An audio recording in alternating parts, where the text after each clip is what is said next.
Redskins whistle, and there's David Ray's kickoff. It's going to be short. Second by Jones at the 15 to the 20 to the 25, right to the 30, 35, 40, 45, and he is out of bounds at the 47, 48-yard line.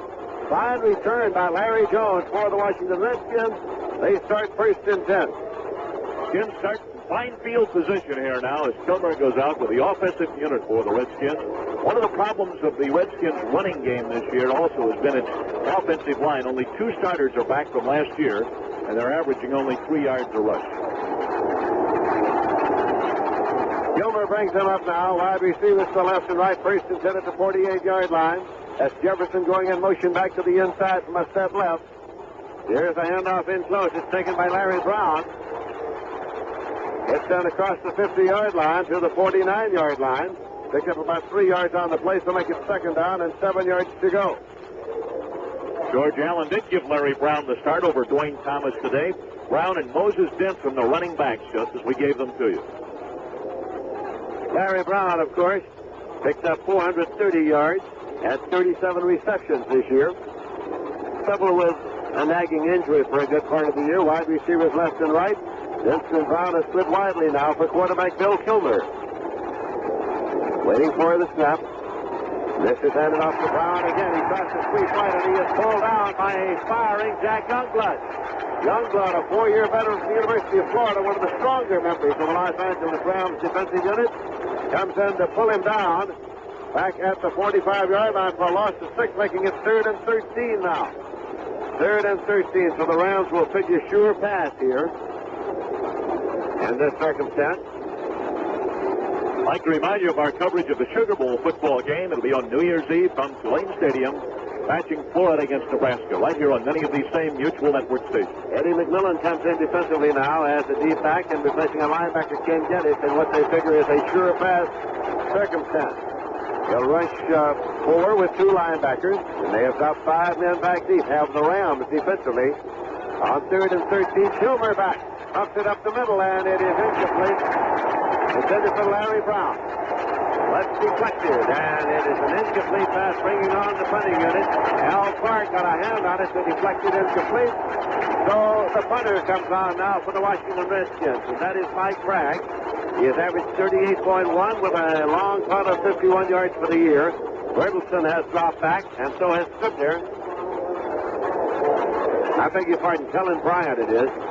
Cullen Bryant has dropped back with Jim Bertelson to receive the punt of Mike Bragg, who is standing on his own 30-yard line. We're in the first quarter. Bright sunshine in Los Angeles. Here's the snap a little low, but fielded cleanly. He gets it off a long, high spiraling kick. Cullen Bryant and Bertelson let it go. It hits in the end zone. Touchback. It'll be put in play first and 10 on the 20-yard line by the Los Angeles Rams. Plenty of foot into that boot, the first one of the game. A 55-yard kick into the end zone. So the wind didn't seem to bother the Redskin kicker right here at the start with the wind out of the northwest. So Los Angeles now on the attack for the first time. First down, 10 of their 20. Lawrence McCutcheon, who is their leading running back, was the leading rusher in the National Football Conference. 1,109 yards, average 4.7 per carry. Bertelson is the running back in there with McCutcheon for James Harris, the quarterback. As the Los Angeles Rams have it, here's McCutcheon carrying on a sweep right, gets to the 20, cuts back to the 25, across to the 27-yard line. McCutcheon picking up 7 yards. Rusty Tillman in to make the tackle. Harold McClinton, normally the #1 middle linebacker for the Washington Redskins, was injured in the game played previously 13 days ago between these two games and has undergone surgery. So Tillman is the middle linebacker starting here today. Tillman promoted from the special teams, and he's a key man on those special teams. Second down, 3 yards to go for the Los Angeles Rams. James Harris brings them up. Goes to a high count now, waiting for the snap. Gets it, gives it up to McCutcheon. Again, he's got the first down as he hits through the middle and moves it up there to the 34-yard line. Lawrence McCutcheon has carried the ball twice, and he's picked up a first down. Charlie Cowan and Tom Mack on the left side of the line of the Rams, opening up that hole, and he had a big hole to run through. Chuck Knox primarily likes that running game. He's another coach, as most coaches are, who likes to establish the running game, particularly with McCutcheon. Once that starts to work, they'll come back with an occasional sweep and finally the play-action pass. Jack Snow and Lance Wenzel, of course, are the messenger ends in this ball game, the messenger wide receivers, as all plays are called for James Harris. Hands it off to McCutcheon again. This time he is stacked up as he got to the 35-yard line. McCutcheon is carried 3 consecutive times, 2nd and 9 at the 35 for the Los Angeles Rams. These two teams, of course, had identical records. Each won 10 and lost 4.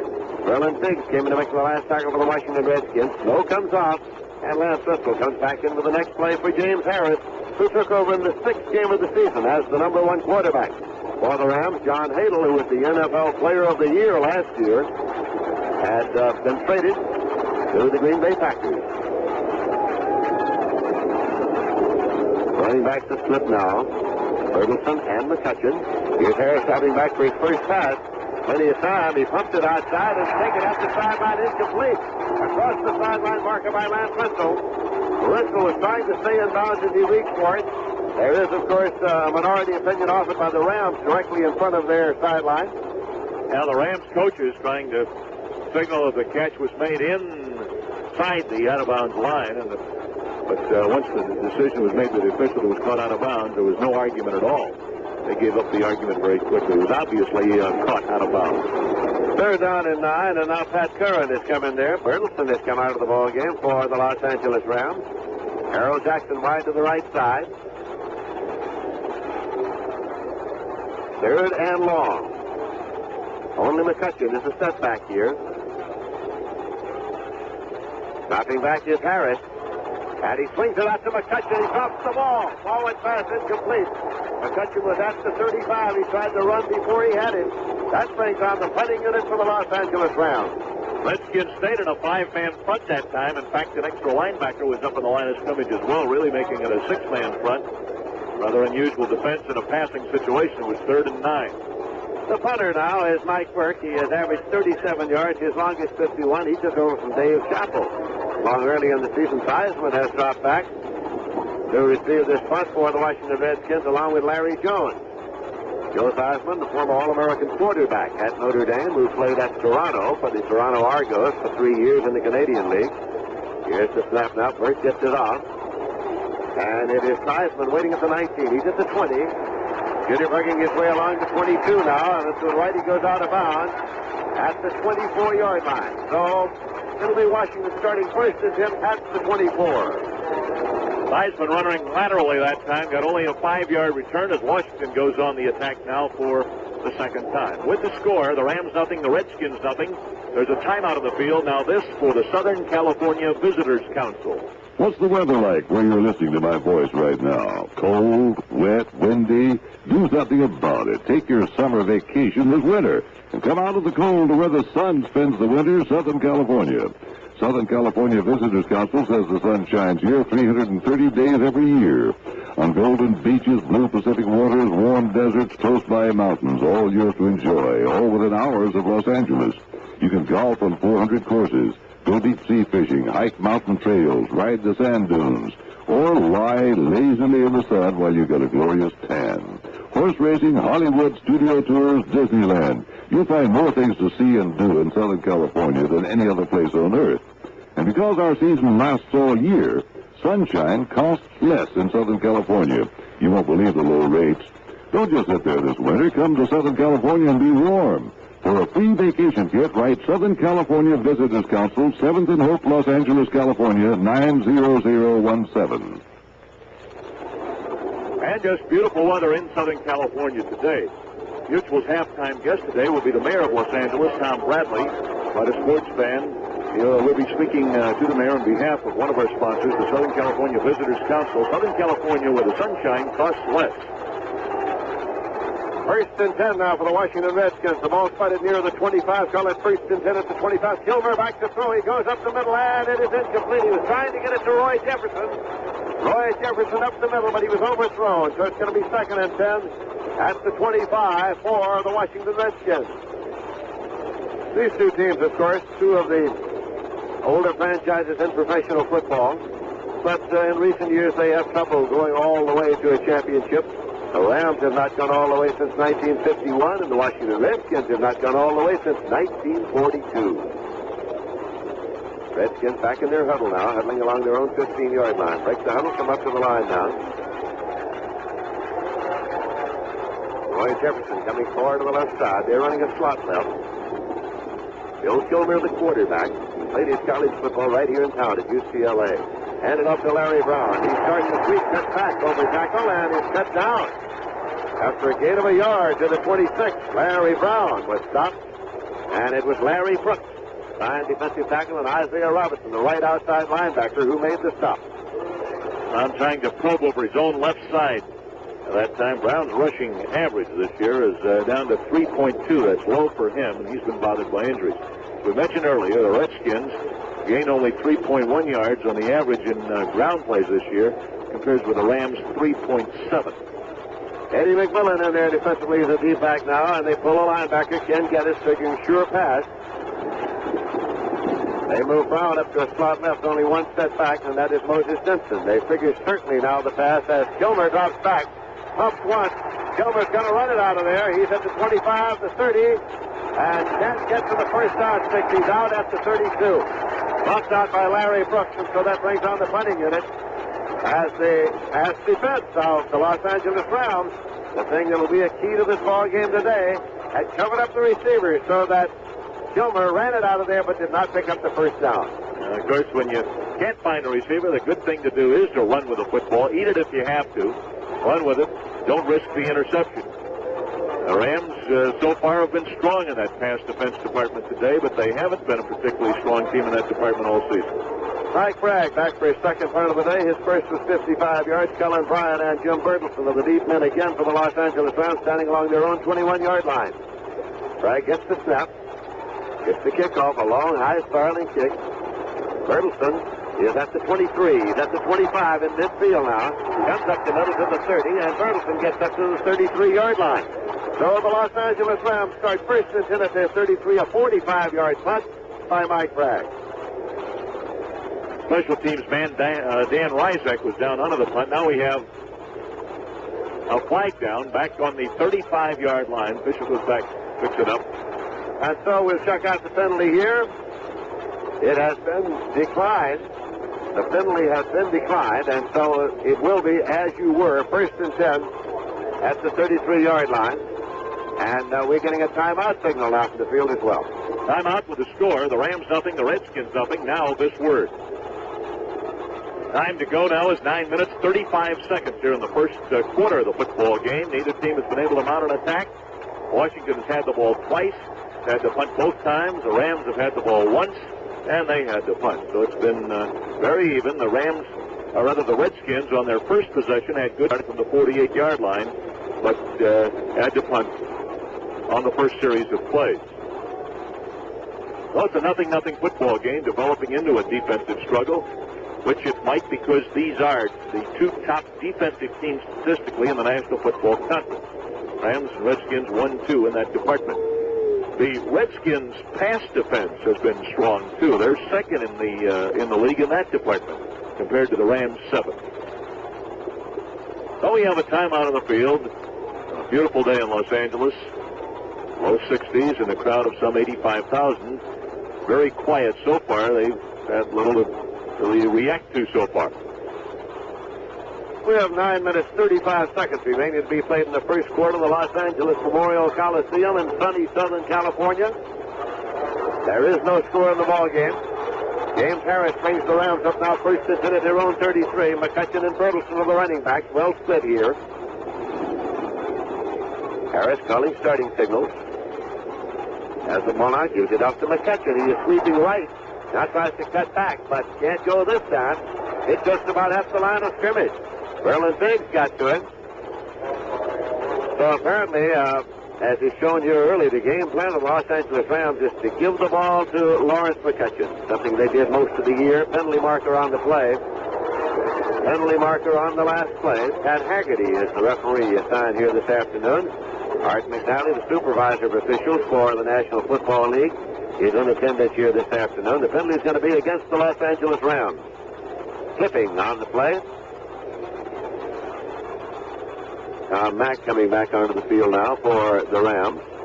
Tom Mack was charged with that clip. He was trying to block Berlin Biggs, and Biggs had the extra half step on him, half step advantage, and Mack clipped him. So the ball's going to go all the way back now to the 18-yard line. In fact, Biggs was just about to make the tackle when Mack clipped him. Then the tackle was made, but the penalty had been committed. First down and 25 yards to go for the Los Angeles Rams. Wide receivers left and right. And here's the pitch to Bertelsen. Sweeping right, cuts back. Mack leads the play, and he stopped at the 24-yard line. Over near the right sideline. Picked up 6 on the play, so make it 2nd and 19 now for the Los Angeles Rams. 9 minutes, 14 seconds remaining in the first quarter. The clock still running. Coming in now, Pat Curran. Jack Snow, the messenger wide receiver, coming in as well. Rusty Tillman is leaving the field now. As George Allen tends to pull that middle linebacker on what he figures to be sure pass circumstances, and he has just pulled him here. Wide receivers left and right. There's only one setback, and that's McCutcheon in this alignment. Bertelsen having come out of the ball game, and so now it is Harris. Pumps this one, and it's a slant across, and Harold Jackson did a juggling act and then gathered it in. Jackson juggled the ball but maintained possession up there at the 38-yard line. Not enough, of course, for the first down. Here comes Ritzel with the next play. It was Jackson simply slanting in from the wide receiver set right. Wide Weekend of Sports keeps you up to the minute every Saturday and Sunday over many of these Mutual Network stations. Keep tuned to Mutual for Dale Conquest and Wide Weekend of Sports. Third down and 5 yards to go. 3rd and 5 for the Rams. They have the ball at their own 38-yard line. Same set. Wide receivers left and right. Only McCutcheon is a setback. Harris again drops back to set up. Swings it out to McCutcheon. He evades one tackle across the 40, 45. First down at the 50 and across to the 47-yard line. First and 10 for the Rams in Washington territory at the 47. Jim Stone finally brought him down. Tackler he evaded at the line of scrimmage was Dave Robinson. Robinson missed the tackle. And the Rams went on for a big chunk of yardage on that play down to the Redskin 46-yard line. I think the idea is to swing that ball out there to McCutcheon, and they're delighted if they can isolate somebody and get him one-on-one because there are few tacklers in the National Football Conference one-on-one who can bring down Lawrence McCutcheon. First and 10 at the 47. Stay in the same offensive alignment. Wide receivers left and right. Only McCutcheon is setback. For James Harris, the quarterback of the Los Angeles Rams. Ken Hyman snaps the ball. Here's McCutcheon. Taking on his own right side. Cuts back. Big hole. Gets inside the 40 and goes to the 36-yard line. Another first down for the Los Angeles Rams at the Washington 36-yard line. Hole opened up by Ken Hyman and Joe Schiavelli between center and right guard for McCutcheon, who weighs 205 pounds. That's the same thinking that the Steelers have with Franco Harris. They like to isolate Franco Harris on a defensive back who is smaller because those fellows just don't have the size to bring down a big runner like Harris or today like McCutcheon. First and 10 at the 36. Same alignment. Wide receivers left and right. McCutcheon directly behind the quarterback, James Harris. Waiting for the snap from center, Ken Hyman. Going to a higher count this time, and now it's taken by Harris. He pops it to Harold Jackson on the slant, and he is neck-tied down at the 14-yard line. He was neck-tied by Brick Owen. He got up after swinging over and was ready to advance, but of course, the rule is if contact is made and you hit the turf, you're down, and was contact ever made? I'll say it was. That's the slant pattern, and that's the pattern that results in a lot of injuries to wide receivers. Greg Owens, in more or less in desperation, stuck out that big arm, and it did succeed in bringing him down. Twice they have gone out of Harold Jackson on that slant in from a wide receiver set right. He had 30 receptions during the regular season. He's had 2 this afternoon. They stay in the same alignment. Jackson is set right. First and 10 for the Rams at the Washington 14-yard line. James Harris has the ball now. Goes left, gets to McCutcheon. He is off tackle, goes to the 11-yard line. Stop there after a gain of 3. It'll be second down and 7. Ken Houston coming up from strong safety to make the tackle for the Washington Redskins. McCutcheon now has 29 yards and 5 carries, so he's averaging almost 6 per carry here early in this game. As Los Angeles mounts now the first serious threat of the game on the 11-yard line right now of Washington. Now they're going to go to a different alignment as Bertelsen comes back in. Curran comes out. Ritzel, the messenger wide receiver, in for Jack Snow. That alignment they've been going through, they had 2 tight ends and 2 wide receivers and only 1 running back. They go back now to running back split. McCutcheon and Bertelson. Ball's at the 11-yard line of the Washington Redskins in Los Angeles possession. Now it is Harris rolling out. He's going to run it. And he can't find any place to turn the corner. Simply muscles his way for a yard to the 10-yard line, so it's going to be 3rd and 6. Dave Robinson coming across to make the tackle. Dave Robinson, who was an All-American at Penn State for Coach Rip Engel and was later a great All-Pro for Vince Lombardi with the Green Bay Packers. Tom Mack, a guard pulling out of the line, and a veteran guard, one of the better guards in the league, pulling out of the line to cut down Ron McDowell on the block to make that play work. Quarterback takes that ball on the full pivot and comes out. It's somewhat like a single-wing sweep because he is intending to run. There's no option on the play. He tucked the ball under his arm. The minute he turned around, blockers out in front, he was ready to go. 3rd and 6. That's the 10-yard line now for the Los Angeles Rams. Harris fakes the handoff to McCutcheon, has the ball looking for his receivers, and he goes to Clyde for the touchdown. Bob Clyde, the tight end for the touchdown in the end zone. He waited for Clyde to clear. Clyde is a tight end, but he is a sure-fingered tight end. He had 24 receptions during the year. Anything he can get to, he can hold on to. The Rams have scored first. Clyde is a giant of a target, 6'5" and 235. He was a member of the USC Rose Bowl team for 3 years and caught that pass. The Rams that time gave tremendous pass protection to James Harris. He had all the time in the world to set up and find his receiver. 67 yards, 8 plays by the Rams for the TD. 4 minutes, 59 seconds left in the quarter. Priest is in the hole for David Ray. David Ray on conversions, 25 of 31. He missed 6 this year.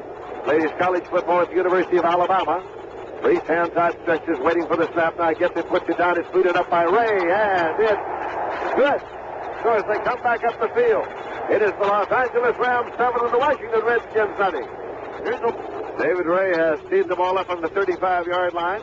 Doug Cunningham has dropped back along with Larry Jones to receive the kickoff for the Washington Redskins. We had a huddle of the officials during that period, but to no apparent purpose. There's a high end-over-end kick, and Jones is waiting at the 3-yard line. He's back to the 5 to the 10. Jones veers left to the 15 to the 20. He is stopped at the 24 and pushed back strongly. It was Tony Plummer downfield to make the contact. We pause 10 seconds for station identification. This is Mutual, your news and sports radio network.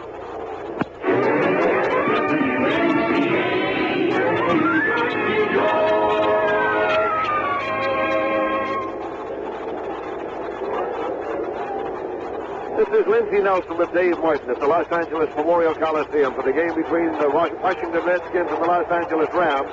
The Redskins start first and 10 at their own 22-yard line. Gilmer is the quarterback. That's Roy Jefferson now in motion from a left set back to the inside. Brown was fake to, and here's his pass play up the middle. It's completed at the 50, to the 45, to the 40, and Charlie Taylor has a first down at the 37-yard line. Gilmer dropped back. He faked the handoff to Brown and then just lofted the ball up and let Charlie Taylor run underneath it. 54 yards by a touchdown. Charlie Taylor, the leading active pass receiver in the conference. The coverage by Stoops and by Simpson on that play, the safety man and the cornerback, they made the tackle. They teamed up to make the tackle and could not stop the reception as the receiver ran right under the ball. First and 10 for the Redskins. They have the ball now at the Rams' 37-yard line. Jerry Smith, the tight end, slid about 8 yards out to the right side. Wide receivers double to the left side. For Bill Kilmer. Gives us off to Moses Denson. He tries to cut off tackle right, and he's smothered by the Ram defense. They have lost a foot or so on the play. Moses Denson carry. Jack Reynolds, the middle linebacker. Merlin Olsen, the veteran defensive tackle, made the stop. He did lose a yard, make it 2nd and 11 at the 38-yard line. 3:52 now, the time to go here in the first quarter of the football game. Ford Motor Company awards the 1975 Ford Granada, the new-size luxury car, to the NFL's most valuable player. You'll hear that presentation at halftime to Ken Stabler by Ford Motor Company. Here's a pitch to Brown now. He cuts off tackle left and slips, goes down at the 40-yard line. He was a tailback in the I formation. He took a pitch from Kilmer and slips on the cut. Larry Brooks right on top of him there, a loss of 2. And so it's going to be 3rd down and 13 yards to go. 3rd and 13 now. For the Washington Redskins, with the Rams leading by a score of 7-0. And now Brown has gone out of the ball game. Larry Brown has gone to the sideline for the Washington Redskins. Frank Grant has come in now. Grant has come in. He is a wide receiver to the right side. And so now, Kilmer brings him up. Moses just in a lone setback. Here's Kilmer now up the middle, and it is complete. Across the 25-yard line to the 24 to Jerry Smith. From a set right, the big tight end who had 44 receptions during the year. Slanted in and took it up the middle at the 24. Dave Elmendorf and Bill Simpson. The safety men converged to bring him down. 1st and 10 for the Redskins. That's the Ram 24. Kilmer deadly and accurate with those passes today. The type of passes that are very difficult to defend against. He's hitting his receivers. Grant goes out of the ball game, and Larry Brown comes right back in. Taylor and Jefferson double to the right side. Jerry Smith splits to the left side. In effect, the Washington Redskins running an alignment here with 3 wide receivers. Running back to well split. Simpson and Brown. Here's Kilmer back up the middle, and this one is popped incomplete. At the 19-yard line, it was Charlie Taylor for whom it was intended. 2nd and 10 at the 24-yard line. Charlie Taylor, leading active receiver in the NFL, 582 catches, 3rd on the all-time list. Only Don Maynard and Raymond Berry have caught more passes than Charlie Taylor. 2 minutes, 8 seconds remaining in the first quarter. Los Angeles Rams 7 and the Washington Redskins nothing. But the Redskins are inside the 25 of the Rams. But it's just inside the 25. Kilmer calling the next play. Kilmer played at UCLA here in town, but at that time UCLA was playing single wing football, and Kilmer was a tailback in the single wing. Up there now is a T quarterback for the Washington Redskins. He's a veteran. 3 wide receivers, and here's the handoff to Larry Brown. He finds a big hole, gets inside the 20, goes to the 18-yard line. Larry Brown picking up about 6 yards on the play, so it's going to be 3rd down coming. 3rd, about 3.5. Bill Simpson and Jack Reynolds in to make the stop. The Rams basically staying in a 4-man defensive front. They've had a ferocious pass rush all year long. In fact, they lead one of the top teams with 39 sacks to the opposing quarterback. Haven't been able to get one today, though. Grant in for Brown now. That's a wide receiver. Got 4 wide receivers in the ball game now. In for a running back. And here is Kilmer back to throw. Goes right to the corner, and it is incomplete and almost intercepted by Elmendorf. It was intended for Grant. And the last move was made by Elmendorf, who had 7 interceptions during the season. And he almost intercepted that one. It'll be 4th now and 3.5 at the 18-yard line. Rams sack total of opposing quarterbacks is 44, and they've been sacked only 20 times. That compares with 31 Washington sacks and 25 times that Washington quarterbacks have been sacked. And now Sonny Jurgensen is coming to hold the ball for Mike Bragg, who will do the placement. You'll recall that Mark Mosley pulled the muscle here 2 weeks ago in a game between these two teams. Mosley was working out before the game, but they're going to stay with Bragg, who's been doing the placement in the absence of Mark Mosley, and Sonny Jurgensen is holding. Hands outstretched. Jurgensen waits for the snap, puts it down. Bragg boosts it up. A 35-yard attempt is good. A 35-yard field goal is good, and the Redskins are on the board. It's Los Angeles 7 and Washington 3. So as Bragg, the Redskins prove they're deep in that important department, the kicking department, hitting the field goal as Bragg takes up the slack caused by the injury to Mark Mosley. The score now 7-3 in favor of Los Angeles with 1 minute, 21 seconds to go. Still here in the first quarter at Los Angeles. The Lazy Boy Chair Company will recognize the standout offensive and standout defensive player today by awarding each a Lazy Boy reclining chair. Our judges will be Len Shapiro of the Washington Post, Bill Miller of the Santa Monica Evening Outlook, and Stan Hochman of the Philadelphia Daily News. Now the Redskins getting set to kick off.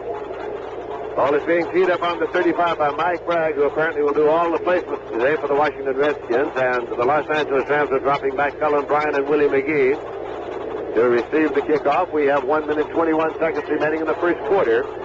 We're waiting for Pat Haggerty's whistle, and there it is. Here comes Bragg forward. So meets the ball, spins it up end over end. It's over to Cullen Bryant, side of the field. At the 15, Bryant has it. Pass left to the 20, across the field to the 25.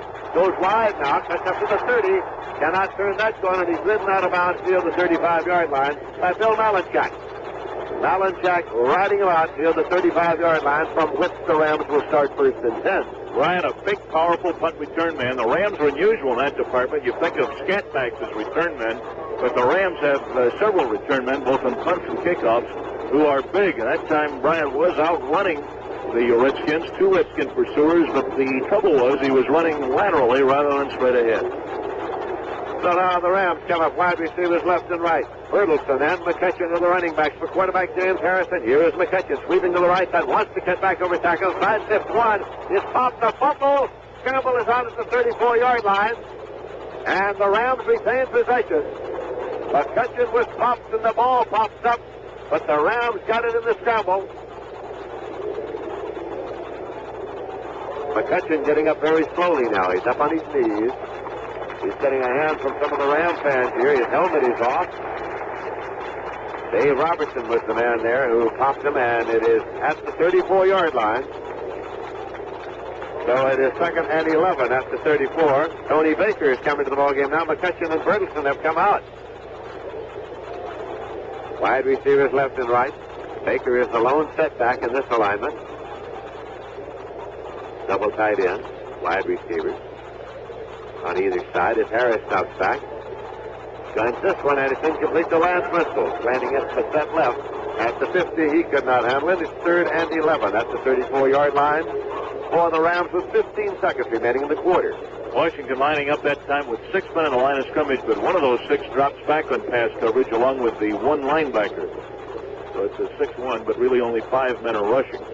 Harris now has completed 4 of 7 passes for 51 yards for the Rams. Redskins get Ken Stone in there defensively now, as they expect sure pass on 3rd and 11. Wide receivers left and right, 2 tight ends, one on either side, and Tony Baker, the lone setback for quarterback James Harris. Harris drops back now to take a look. Throws this one left, and it is Jack Snow, and he is across the sideline over there at the 44-yard line, incomplete. Jack Snow, incomplete, and so the punting unit comes on. Now Mike Bass was covering defensively. The Rams will have to give it up, and Joe Theismann already has dropped back along the 13-yard line to receive the punt for the Washington Redskins. You know, when Theismann first came to Notre Dame, he pronounced the name Thiesman. The family name is pronounced Thiesman, but Roger Baldessari, the publicity director, sports publicity director at Notre Dame, explained to him that Theismann rhymed with Heisman. So he pronounced it Joe Theismann. Back in deep punt formation, Mike Burke. They're going to rush 10, the Redskins are. Burke gets it off. High spiraling kick. Theismann is waiting on his own 22-yard line. He's at the 25 to the 30, and Theismann is brought down at the 33-yard line. And so the Redskins will start 1st and 10 at their own 33, a 45-yard punt by Mike Burke. And that's the end of the first quarter. With the score of the football game, the Los Angeles Rams 7, the Washington Redskins 3. 7-3. Bragg is scored for Washington on a field goal, and the Harris declined 10-yard pass was the Rams scoring in the first quarter of the game. A 67-yard drive, which took 8 plays. Harris passing to tight end Bob Klein 10 yards for the touchdown. So that's the scoring so far in this game. The Redskins and Rams in a game in which really the emphasis has been on defense so far. First 2 times each club had the ball, they had to punt. These teams emphasize defense. They have all year. And so far it's developed into pretty much a defensive struggle, with the exception of the 67-yard Rams drive in the first quarter. It was the only sustained drive by Los Angeles. 35 yards rushing, Washington 9 in the first quarter. In passing, Redskins 57 yards, the Rams 51.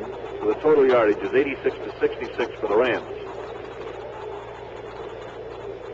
Now getting set to go into the second quarter of this football game here at Los Angeles Coliseum. Now the Redskins will be defending the goal to our left, which is the west goal, and the wind will be at their back. The wind is shifted around, though, however, just as they said it would be at their back. It looks to me as if it's going to be at the backs of the Rams, and that's pretty good kind of like the Rams are having.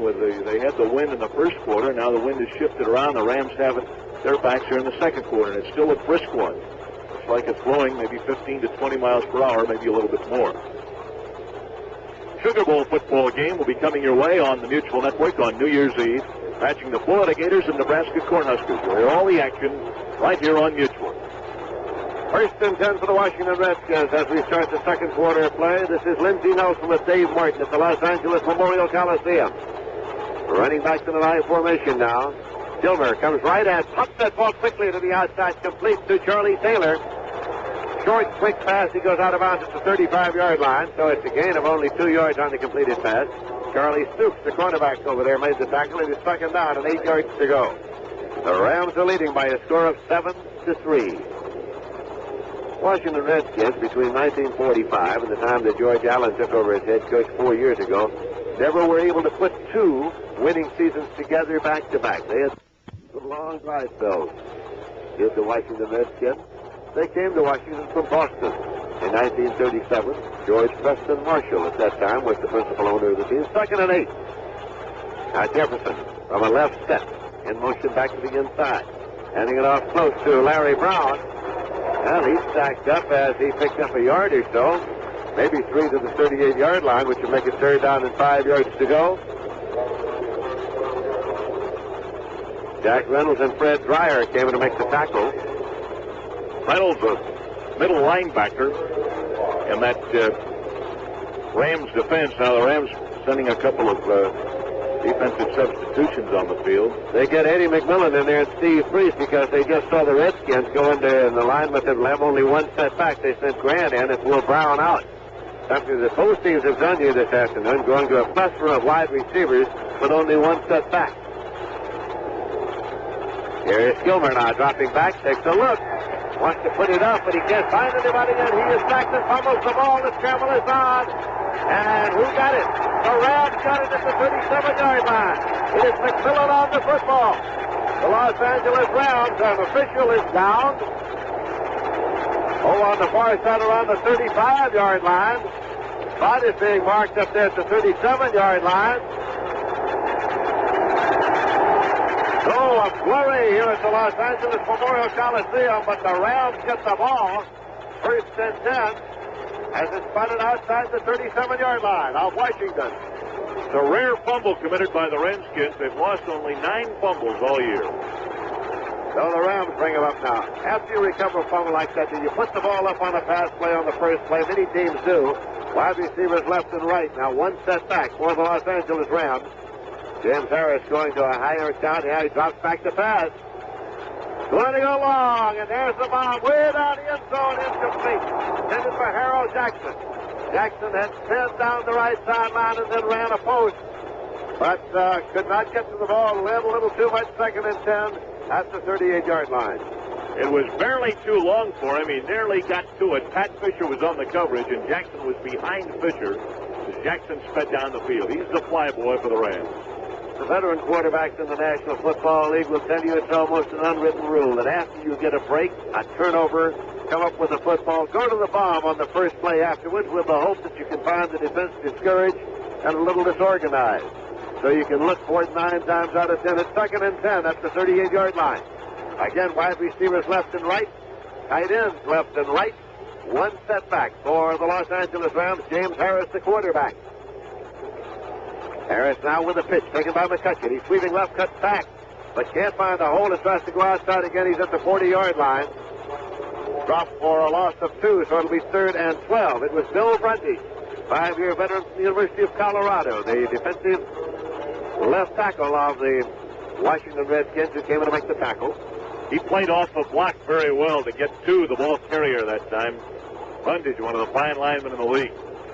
Jack Snow, messenger wide receiver, comes in. Rinsel comes out. You may recall that Jack Snow was one half of a great passing combination at Notre Dame. It was Hewitt to Snow. Hewitt won the Heisman Trophy, but Hewitt has never been able to make it, really, in pro ranks, and Jack Snow has been a very valuable wide receiver for the Los Angeles Rams. He comes to a left set here. McCutcheon is the lone set back, and Harris starts back to throw. Guns this one, and it is intercepted at the 32-yard line. Tim Stone returns left across the 40 and gets to the 42. Washington has the ball first and 10 at their own 42. Another turnover gives the ball back to the Washington Redskins. It's the turnover right back. That was Ken Stone on the interception. And he's the number 1 man on the Washington team in that department. His 6th interception of the season. Ken Stone, who leads the Redskins in interceptions, is not a first stringer. He's the backup strong safety and free safety. First and 10 for the Redskins at their own 42-yard line. Larry Brown and Moses Simpson are the setbacks in an I formation. Bill Kilmer, the quarterback.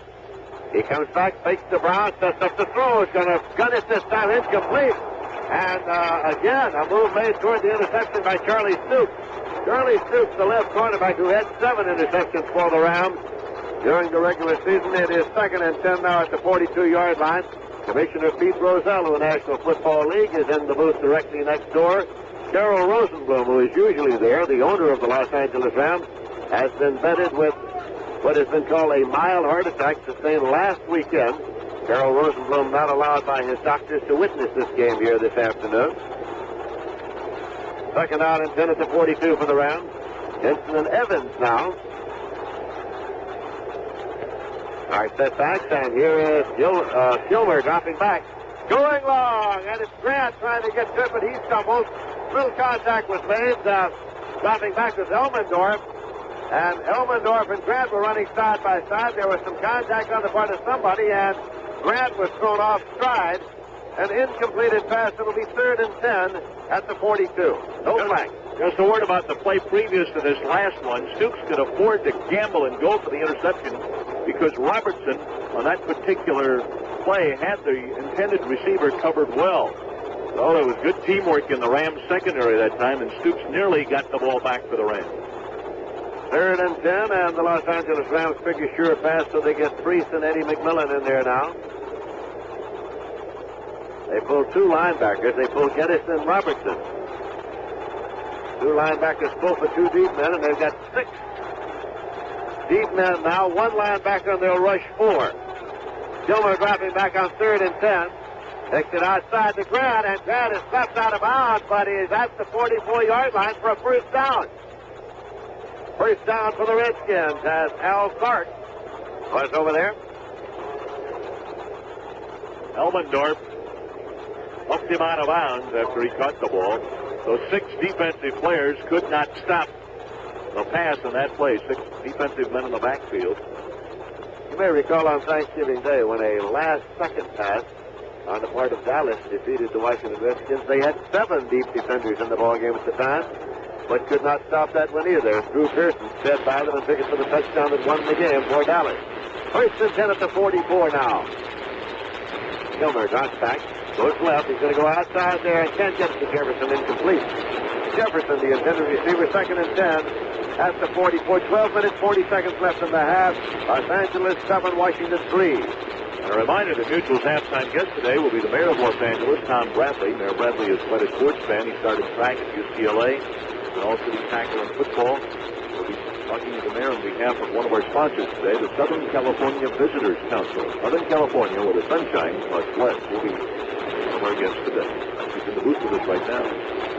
2nd and 10 for the Washington Redskins. Charlie Taylor going wide to the left side. Roy Jefferson wide to the right side. Bill Kilmer looks left, looks right. Waits for the snap now, has it, and it's a draw play to Moses Simpson. Simpson cuts to the 42, and that's all. He picked up 2. That's Jack Reynolds, Hacksaw, the middle linebacker for the Los Angeles Rams. 5-year veteran from the University of Tennessee. And that'll make it 3rd down and 8 yards to go. There goes Simpson out of the ball game now for the Washington Redskins. The story behind that nickname Hacksaw, he had trouble with his automobile one day. His automobile broke down, and he got so irritated about it, he just took a hacksaw to it. Charlie Evans and Larry Brown are the setbacks for Kilmer. Kilmer fakes the handoff, got back to throw, puts it up the middle, and it is deflected incomplete.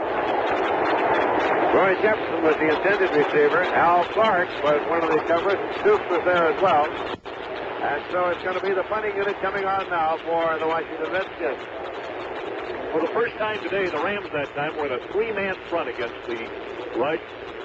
I should say against the pass. They rushed only 3 men and had 8 secondary men, forcing now Washington into a punting situation on the Rams 42. Mike Bragg is in to do the punting. Bertelsen is dropped back along with Cullen Bryant to receive the punter along their own 10-yard line. The Rams are leading by a score of 7-3. We're in the second quarter in Los Angeles. There's the snap. Taken by Bragg, gets it away. It's over to Bryant, side of the field. He's going to let it go. It's in the end zone. And so it'll be a touchback put in play. First and 10 at the 20-yard line by the Los Angeles Rams. A 42-yard punt by Mike Bragg. Washington's ground game so far today has picked up only 13 yards. That's been Washington's weakness all year, their ground game. Their yardage is a ratio of 2-yard passing gain to 1-yard rushing. It comes out to about 2,800 yards to 1,400 yards. And Washington today has only 13 yards rushing so far. Bertelsen and McCutcheon, the running backs, for quarterback James Harris. First and 10 at the 20-yard line for the Los Angeles Rams, who lead 7-3. Jack Snow from the left side in motion back to the inside. Here is Bertelsen sweeping, cutting back over tackle, and he gets across the 25 to the 26-yard line. It's going to be 2nd and 4. Ken Houston made the tackle. Bertelsen played his college football at the University of Texas. Ran the wishbone. He was the left halfback in the wishbone for Darrell Royal. He is considered one of the finest blocking backs in the National Football Conference. Bertelsen, a native of the state of Wisconsin. Darrell Royal called Bertelsen the best player he had ever coached in college football at the time Bertelsen was at Texas. Out of Wisconsin, he was a quarterback in high school, and he is an excellent blocker and a good all-around athlete. Cappelletti is coming to the ballgame now at a running back spot for the Los Angeles Rams. Heisman Trophy winner is Penn State. Here is the handoff, and it is taken by Cappelletti, and he slants it across the 30 to the 31-yard line for a first down. First and 10 for the Los Angeles Rams. Good hole that time over the left side of the Ram line, really between center and left guard, between Iman and Chiavelli, and there have been holes, several holes, that particular spot today. Where do you get a running back like Cappelletti? Well, you have a quarterback like Roman Gabriel, and you trade him to the Philadelphia Eagles, and you get a draft choice, among other things, and then you pick John Cappelletti, and you make him one of your running backs. First and 10 at the 31-yard line. 10 minutes, 23 seconds remaining to be played in the first half. They're running a slot left now. The slot back is Snow, and he's in motion back to the inside. Now a sweep left to McCutcheon. Well, he tries to turn a corner there, but can't get out of the clutches of Chris Handberger. Chris Handberger pulled him down. He is a veteran linebacker on the outside. Handberger played at the University of North Carolina. As a matter of fact, he was born at Fort Bragg, North Carolina. In fact, I can never forget because he was born on August 13th, 1941. The day I reported to Fort Bragg, North Carolina. I guess you would remember that. I would. I've tried to forget it, and I never can. The ball is at the 25-yard line. James Harris brings him up again with the running back split widely, wide receivers left and right. Harris going to a high count now. Yeah, he gives it to McCutcheon on a running draw, and McCutcheon is tripped up back there for a loss of a yard at the 24. Bill Brundage was there, along with Darren Talbert. Going to make it 3rd and 17. Pretty good combination, Talbert and Brundage in that defensive line for Washington. They get a lot of work done down there. Los Angeles Rams are leading by a score of 7-3. They were eliminated last year in the first round of the playoffs by the Dallas Cowboys. They haven't gone all the way since they beat Cleveland in the big game in 1951. Wide receivers left and right.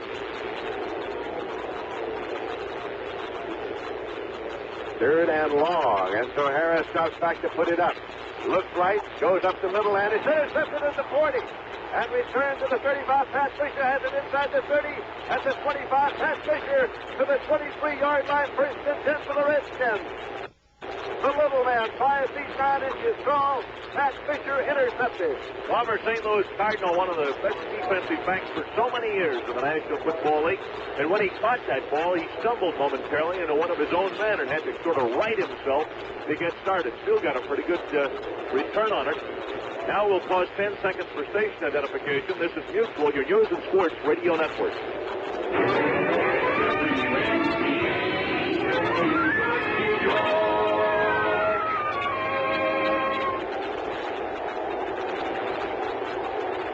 This is Lindsey Nelson with Dave Martin in Los Angeles. Jefferson's in motion, and now the handoff to Larry Brown from a tailback in the eye inside the 20. Just inside the 20, call it the 19-yard line for a gain of 4, second down and 6. Larry Brooks and Jack Youngblood in to make the tackle for the Los Angeles Rams. 8.5 now to go in the first half. Another of our halftime features today will be the presentation of the NFL Most Valuable Player Award. And that will be made by Mr. John Morrissey, the Ford Motor Company, to Ken Stabler of the Oakland Raiders. He'll receive a Ford Granada. You'll hear that at halftime. Larry Brown has gone out of the ball game now. They have 3 wide receivers. Moses Jensen, the only setback for Bill Kilmer as he drops back over the middle, and it is taken at the 11-yard line. A leaping grab by veteran Charlie Taylor. Just outside the 10. It's a first down for the Washington Redskins. Charlie Stoops made the tackle. Matter of fact, he was covering the receiver well, but when one is put in like that, there's little one can do about it. Charlie Taylor went up into the air, came down with the football. And now Larry Brown comes right back into the ball game for the Washington Redskins. They trail by 4 points.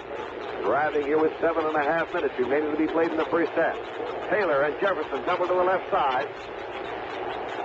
Jerry Smith coming out to the right side. Larry Brown, Moses Jensen on the setback. Gilmer has it, handing it off this time. Here is a sweep by Moses Jensen, but he's cut off at the pass. Just about at the line of scrimmage. He might have picked up a foot. Call it second down and 10. Ken Geddes and Jack Youngblood in to make the tackle for the Los Angeles Rams.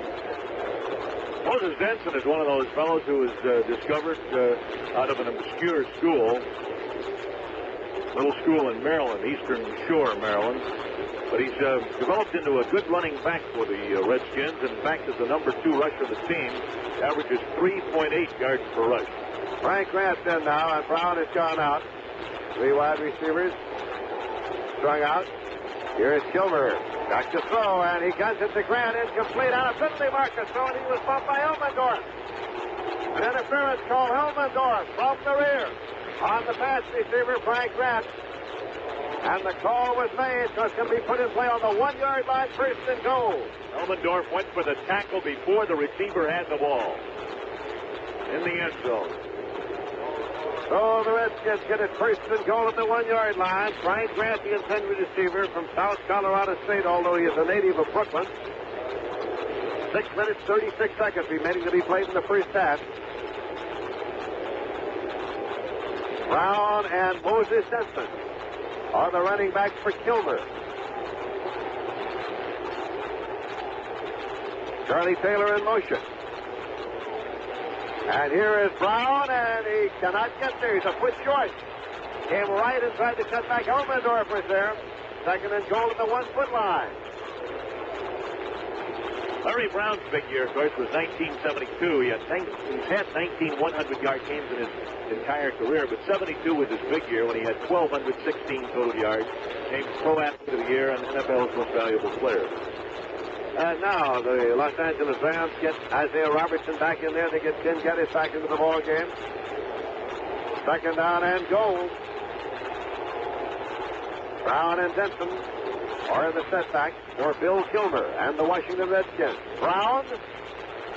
Again, he is hit and tries to struggle to the goal line and does not get there. He is short. So they'll get him unstacked now, and the clock has been stopped while the officials get them unstacked.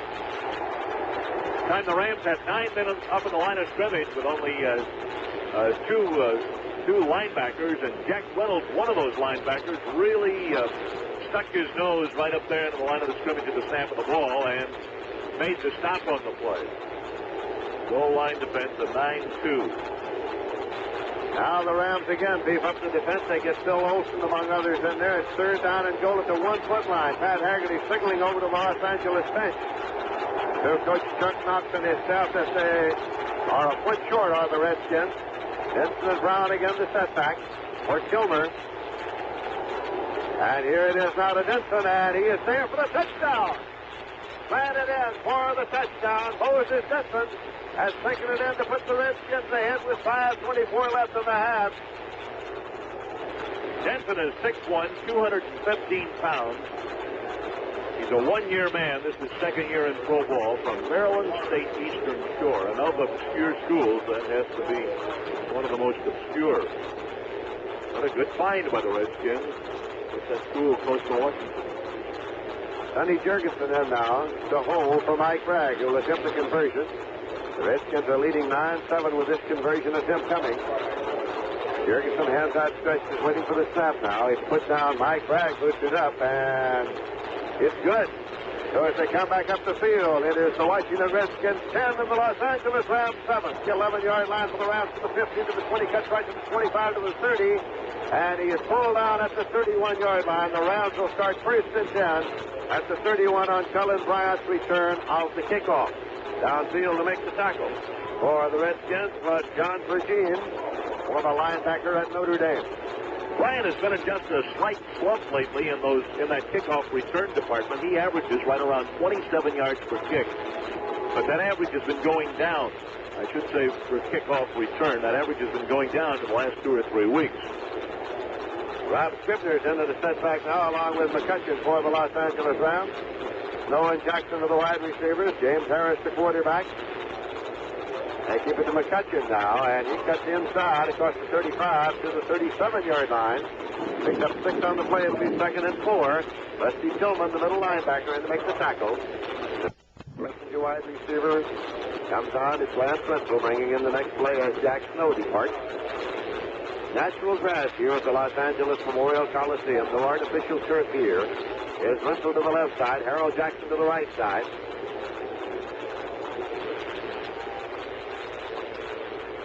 They're in the second quarter here in Los Angeles. Again, they keep it on the ground. It's Rob Scribner carrying this time. Got to the 39-yard line for 2, so it's going to be 3rd down and 2 yards to go. 3rd and 2 for the Los Angeles Rams. We knew coming into today's ball game that it would likely be the passing offense of the Washington Redskins against the rushing offense of the Los Angeles Rams.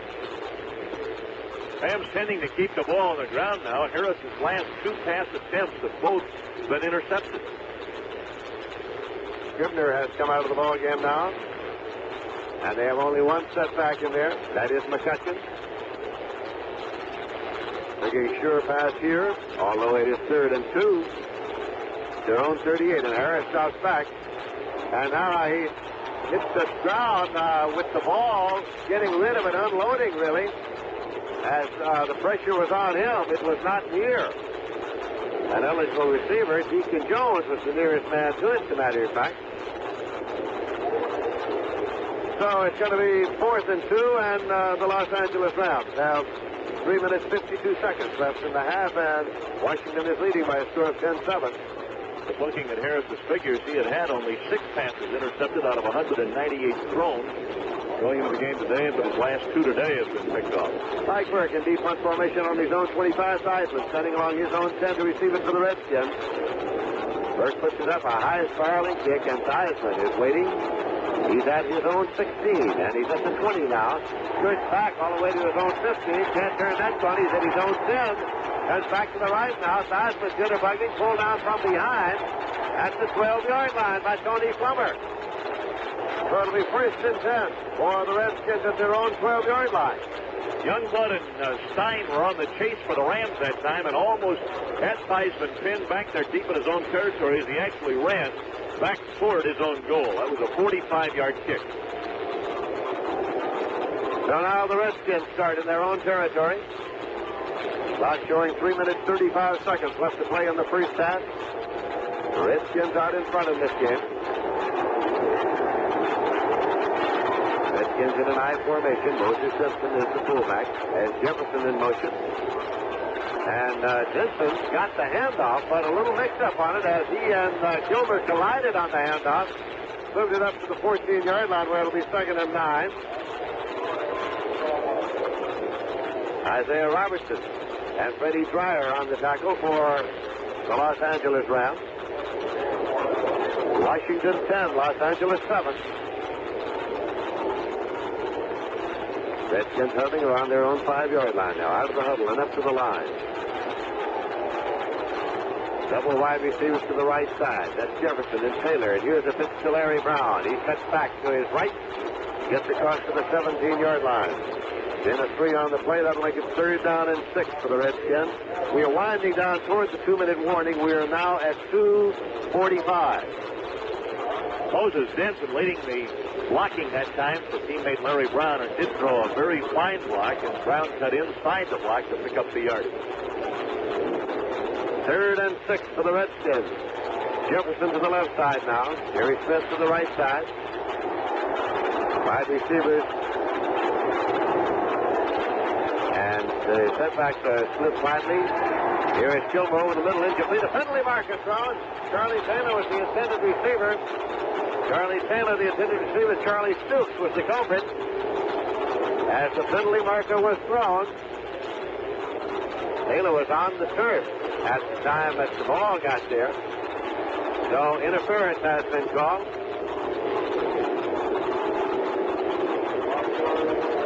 Or rather, holding has been called instead of interference. It's a holding penalty against the Los Angeles Rams. Call it holding and not interference. And so that puts the ball up there at the 22-yard line, but it makes it an automatic 1st down. Clock shows 2:19 remaining in the half. Washington 10 and Los Angeles 7. They run a slot left, and Jefferson slot back. Taylor beyond him. Jefferson in motion back to the inside. Denson and Brown in an I formation. Here is Brown carrying up the middle to the 30-yard line. Got it across the 30 as he fell forward. Bill Simpson and Dave Elmendorf coming up to make the tackle. That's the 32-yard line. They're taking a long look to see about the 1st down. It appears to be just short, so it'll be 2nd and less than a yard. Now the 2-minute warning. And with the score 10-7 in favor of Washington, there's a timeout of the field. Now, the mayor of Los Angeles, Tom Bradley, is in the booth with us today and will be our guest at halftime. You'll also hear the presentation of the NFL Most Valuable Player Award made to Ken Stabler. We have 2 minutes to go, 1st half. Redskins lead 10-7. Redskins have the ball. They have it 2nd down, less than a yard to go. At their own 22-yard line, and they're leading in the game. 2 minutes to play here in the 1st half. Washington 10, Los Angeles 7. They run a slot left. Jefferson is the slot back. He's in motion now, back to the inside. Gilmer with a handoff to Brown, sweeping right, cutting back off tackle, and trying to pick up the 1st down, but he was cut down just as he got across the line of scrimmage. So the spot is being marked very carefully because the 1st down is involved here. Freddie Dreyer made the stop. And again, Pat Haggerty takes a long look across there and says, no, did not pick it up. It's going to be 3rd and very short. Dreyer showed good speed on the pursuit that time. He caught up with Brown, made up ground on him. Lavak tried to block Dreyer, but missed him. His principal qualities are his speed and his irreverence. 3rd down and less than a yard to go at the 32-yard line. Gilmer handing it off again this time to Moses Denson, and he cuts in for the 1st down at the 34-yard line. So the Redskins have it 1st and 10. At the 34, Jack Reynolds, middle linebacker, in to make the tackle. Ball is spotted at the inbound marker now. 1st and 10 for the Redskins. Redskins trying to get something going on the ground here. And only a 13-yard total well into the 2nd quarter on the ground. And now that they've taken the lead, they don't have to go to the air, and they're trying to establish that ground game. They still have their 3 times out. They're allotted 3 available. The clock is wound down to 43 seconds remaining in the half now. There's Jefferson in motion from the slot right back inside. Here is Brown carrying, Larry Brown. Sidesteps the tackler and gets up there to the 38-yard line. When the man goes in motion, Jefferson, somebody has to react to that on the defense. It's usually the cornerback. That time it was Clark, who ran in just laterally with him across the field to keep him covered. When he goes in motion the other way, Simpson will react defensively and stay with him. Redskins are leading by a score of 10-7, and apparently they are not interested in stopping the clock. They have 3 times out. They've used none of them. We have 8 seconds remaining in the half. Going to a high count here as the clock continues to run, and they simply hand it off, and here's Vincent with a sweep right, and he is stacked up just short of the 40-yard line, and time has run out as he just missed getting to the 40-yard line. And so the 1st half has come to a close. Washington 10, Los Angeles 7. The band's leaving the field. The Rams are on the field. The Redskins are on the field. We're all set to go with the final 30 minutes of this important playoff game. The score 10-7 for the Redskins, and here with all the action again is Lindsey Nelson. Thank you very much, Dave Martin. Hello again, everybody. Mike Bragg will be putting it off now at the 35-yard line. You'll see the ball up, and Cullen Bryant already has dropped back for the Los Angeles Rams along with Willie McGee. The field having been cleared of the bandstand performers as the Korean Ballet was on the field with Ray Anthony, Johnny Mathis, and they're down at the peristyle end now, getting back into the stands on that end of the stadium as the ball is being presently teed up at the 35-yard line. Starting play in the second half, the Washington Redskins are leading by a score of 10-7. Pat Haggerty is the referee, and he has just sounded the whistle, and here comes Mike Bragg. End over in, and Cullen Bryant retreats to the 1-yard line. Cullen Bryant to the 5, to the 10, to the 15, to the 20. Veers left to the 25, 30. Cullen Bryant 35, and he is ridden out of bounds by Larry Jones. Larry Jones pulled him out across the 40 at the 42-yard line, 1st and 10. Had he been able to beat Jones, he well could have been off the races. That's a 41-yard return. He took it on the 1-yard line, returned it to the 42. So now the Los Angeles Rams trailing by 3 points. Have the ball 1st and 10. They have Lawrence McCutcheon and Jim Bertelsen as running backs, and they have James Harris as the quarterback. They come up in a slot left. Running backs are split. 1st down and 10 yards to go for the Los Angeles Rams. There goes Jack Snow from a slot left in motion back to the inside. This is McCutcheon. He gets about a yard, and that's all. He's just in advance of the 42-yard line. They get 2nd down and 9 yards to go. Redskins have done a good defensive job on McCutcheon so far. 1,109 yards he's gained this year. The only player in the entire NFC to go over the 1,000-yard barrier this season. Redskins have shut him off pretty well so far. Los Angeles Rams, of course, were the champions of the Western Division of the NFC, and Washington Redskins were the wild card selection coming from the Eastern Division of the National Football Conference, where the Cardinals won the conference crown. Now Harris is back to throw and goes right, and a diving attempt incomplete at the 47-yard line. Lance Wenzel, the intended receiver. Ken Houston did manage to leap up in front of that ball. He was maybe 10 yards in front of the receiver.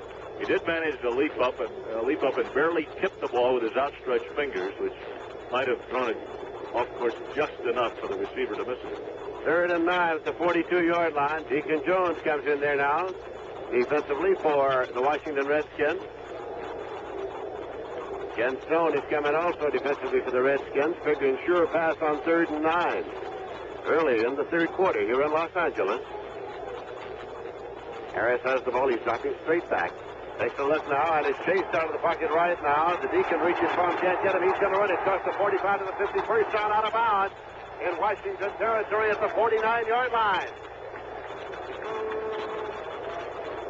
You're right, Deacon Jones, Lindsey, back on the 30-yard line, trying hard, very hard to get the sack back there, but barely missed it. Deacon is getting up very slowly. There is a penalty marker. The Deacon gets up very slowly and is strolling back now. They're taking a chain out. So perhaps that was the call, as the chain is going to be taken all the way to the far side. And the measurement will be made before the ball is brought to the inbounds marker. No penalty. They're simply measuring for the possible 1st down. And it appears it's just a little short.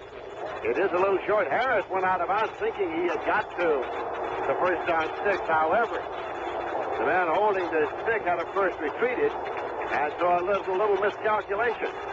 They're going to go for it here on 4th down. They're going to try to pick it up. Tony Baker is in. He came, of course, last year to the Rams from the Philadelphia Eagles in the Roman Gabriel deal. They use him on short yardage situations. Bertelson's in there, too.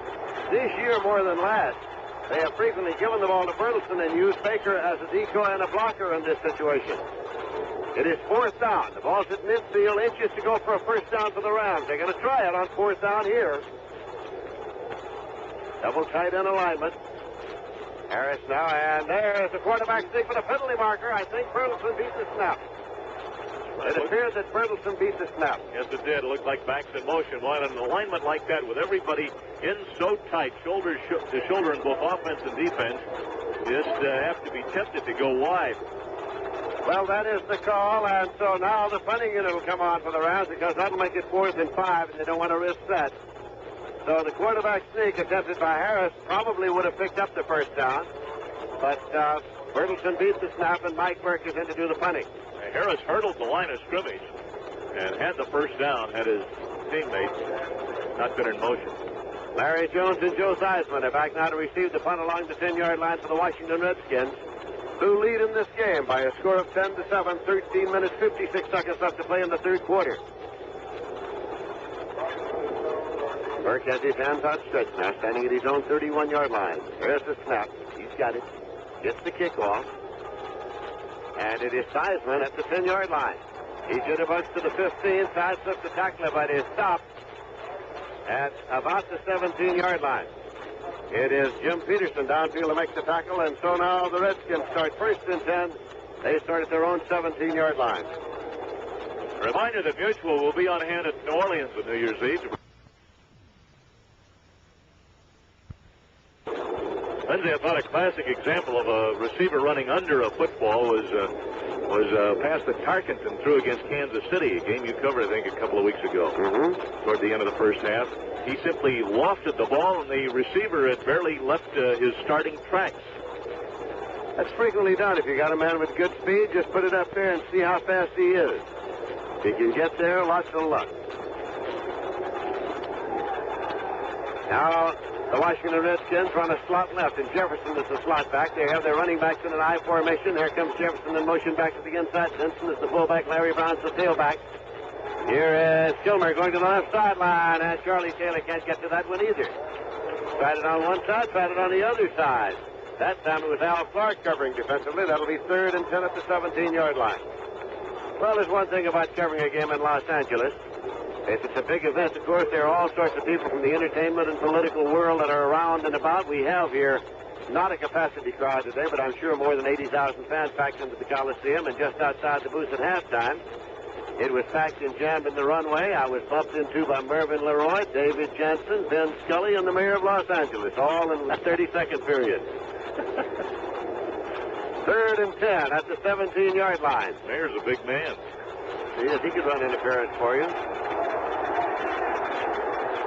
3rd down play, and the crowd rises to this occasion now because the Ram fans watch the 3rd down attempt stopped. And here's Kilmer start dropping back now. Got plenty of time, steps up and pops it out to Denson. Denson at the 25-yard line. Did not get the first down, and the punting unit comes on. Denson was the release back out there. Actually, Isaiah Robinson came in to make the tackle. So the Redskins will have to give it up, punting on 4th down. The hand is for the Ram defense coming off the field. Talking with Charlie Winter this past week, the coach of the Jets, about Billy Kilmer, and he expressed admiration for an opposing ball player that you usually don't hear those kind of superlatives from an opposing coach.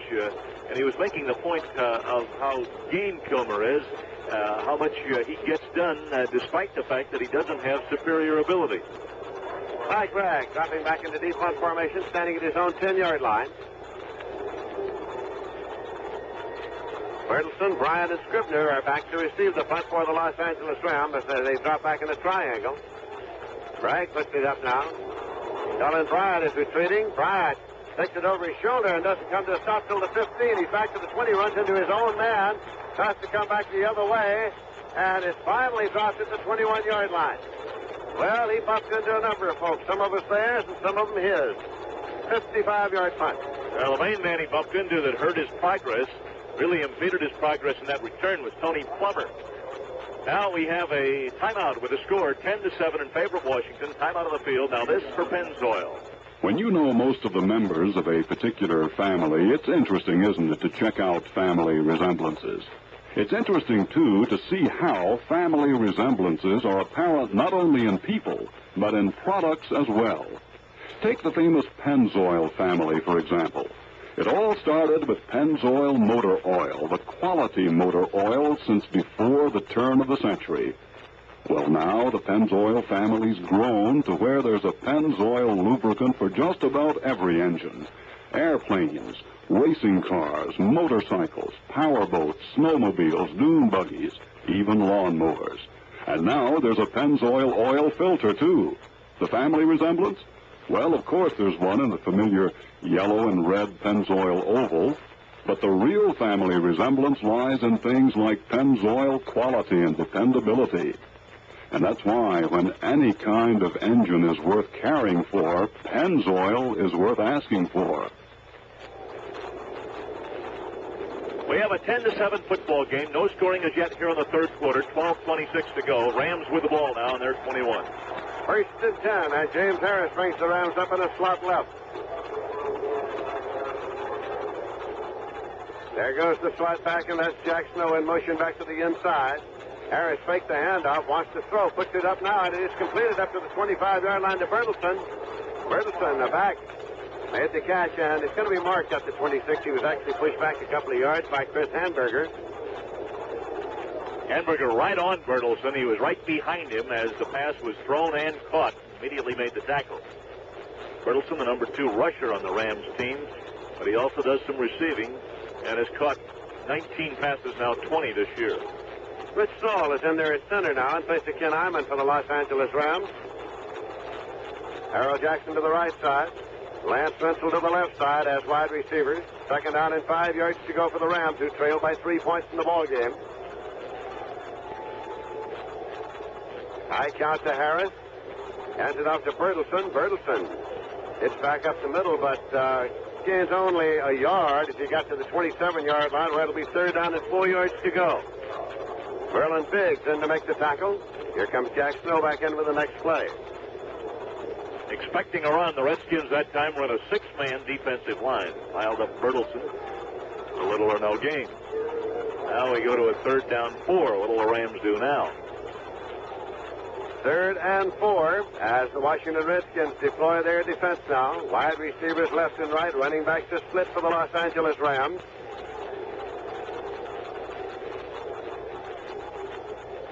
Harris is dropping back. Over the middle, puts it, and it's completed across the 30 for the first down. Taken by McCutcheon. McCutcheon up the middle for the first down. He just beat the stick. This is the 32-yard line. Ken Stone made the stop. Well, McCutcheon, in addition to being a 1,000-yard runner, is the Rams' leading pass receiver. He caught 39 during the year for well over 400 yards. McCutcheon was the only back in the National Football Conference to gain more than 1,000 yards this season. He broke his own record set last year when he gained 1,109 this year. Dick Bass and McCutcheon are the only backs in Ram history to have gained 1,000 yards in a season. First and 10 at the 32-yard line now for the Los Angeles Rams. They're in their own territory. Harris has the ball after taking the hand up, puts it up long, the ball to Jackson, and he can't get to it. It's incomplete. He stopped, actually, and got his hands on it, but could not control it at all. Greg Owens was shoulder to shoulder with him, and so it's simply an incompleted pass. Second and 10 at the 32. Watching Ken Houston, a safety man on that play, just before the snap of the ball, he came up nearly to the line of scrimmage, and then when the play developed into a long pass, he was back helping out on the coverage of the deep receiver. Now Rich Saul comes off the field, and Ken Iman is back in at center for the Los Angeles Rams. 10 minutes, 4 seconds on the clock. That's remaining to be played in the third quarter. The sun is shining brightly here in Los Angeles, California.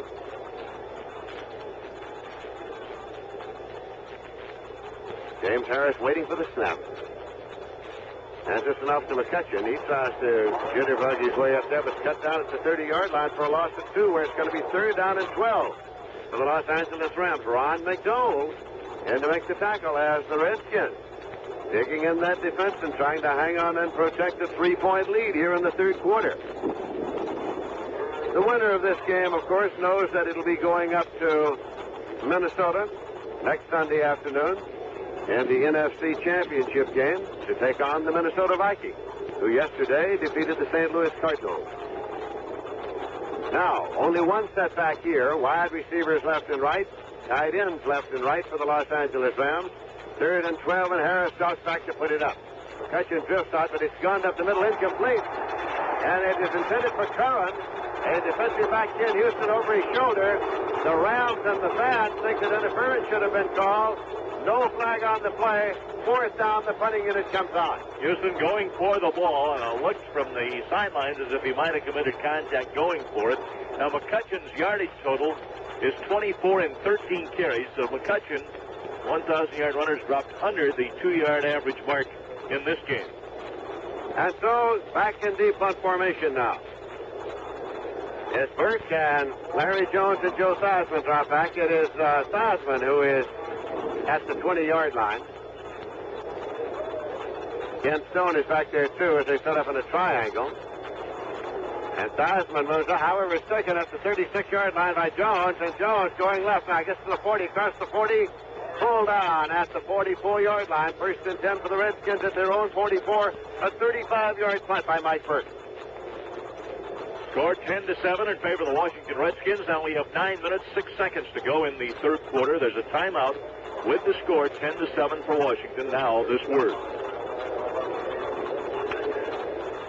Well, the game whirling along here. No scoring as yet here in the third quarter. Washington's 10-4 record this year included losses to Cincinnati and Dallas and to the St. Louis Cardinals twice. The Rams' 10-4 record included losses to New England, Green Bay, New Orleans, and to the Washington Redskins. George Allen started his coaching career at a little college in Sioux City, Iowa, Morningside College, then came out here to California and coached at Whittier. For 8 years was defensive coordinator of the Bears, and when the Bears won the 63 title game over the Giants, Allen was presented the game ball by the Bears players. Allen is a native of Detroit, graduate of Michigan, author of 6 books. He's initiated 3 scholarships, one for Indian youths, and is also active in civic affairs in Washington, chairman of the Washington Metropolitan Summer Jobs for Needy campaign. That's in the summer. In the fall, his interest's a little different. Washington Redskins have the ball now, first and 10. They are leading in the ball game by a score of 10-7. Pat Haggerty spotting the ball and is near the 45, so let's call it first and 10 at the 45-yard line. Kilmer has quarterbacked the Redskins throughout this ball game, brings him up in the slot left, and Roy Jefferson, the slot back, comes in motion back to the inside. They give it to Larry Brown. He tries to slant off his own right tackle, gets a yard to the 46-yard line. It is second down and 9 yards to go at the 46. Merlin Olsen in there on the tackle along with Ken Geddes. 8 minutes and 53 seconds remaining in the third quarter. The Washington Redskins 10 and the Los Angeles Rams 7.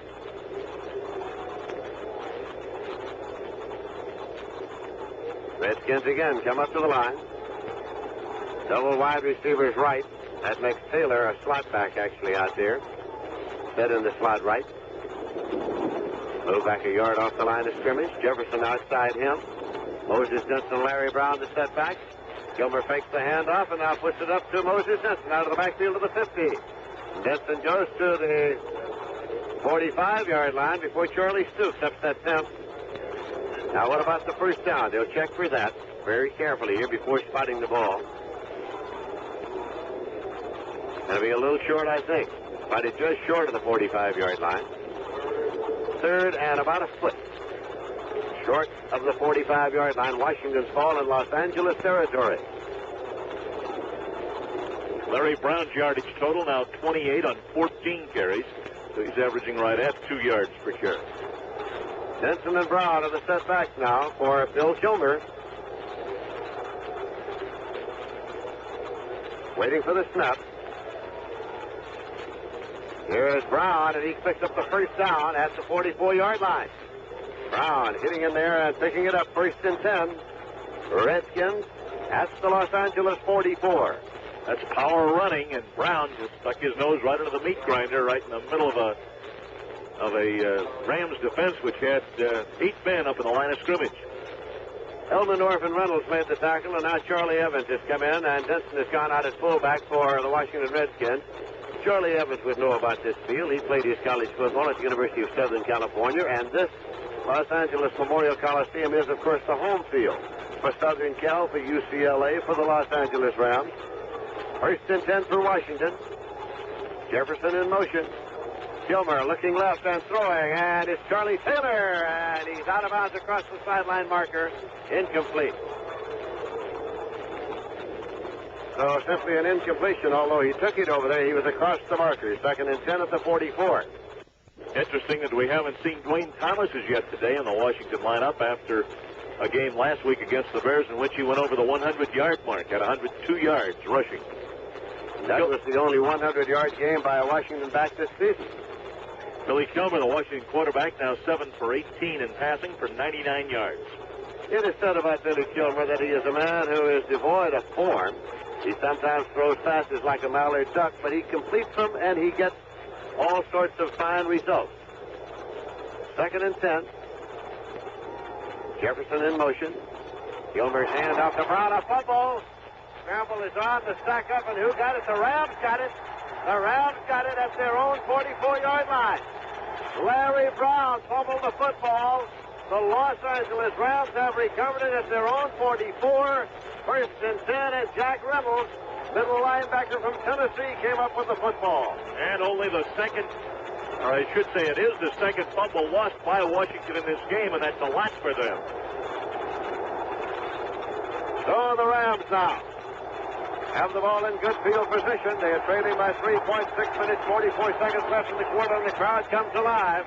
Bertelsen and McCutcheon are the running backs, but James Harris. Harris still waiting for the snap, has it now. Rolling out to the left side. He's chased out of there. Still scrambling. Finally cuts it loose. It's completed up to the 45. To the 50. It's Bob Klein.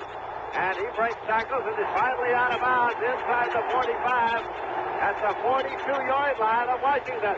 Darren Talbert finally brought him down. Big Bob Klein, 235-pounder. He played at Southern Cal. He took it and simply shouldered his way downfield. That's another mismatch when he gets into the secondary. He's a giant, 6'5" and 235, and the first missed tackle on that play was by Ken Houston, the safety man, who weighs only 198. With a quick change of direction. 2nd down, 3 yards to go. Ball is at the 35-yard line.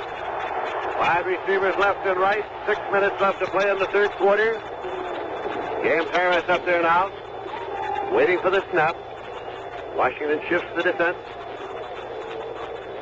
Now a hole is opened up on the left side for McCutcheon, and he moves it in for the first down, I believe. And Haggard, the referee, will spot the ball carefully and take a look and indicates first down. First down at the 32-yard line for the Rams. That's the Washington 32. Turnovers in this game now are even. The Redskins have lost 2 fumbles, and the Rams have had 2 passes intercepted.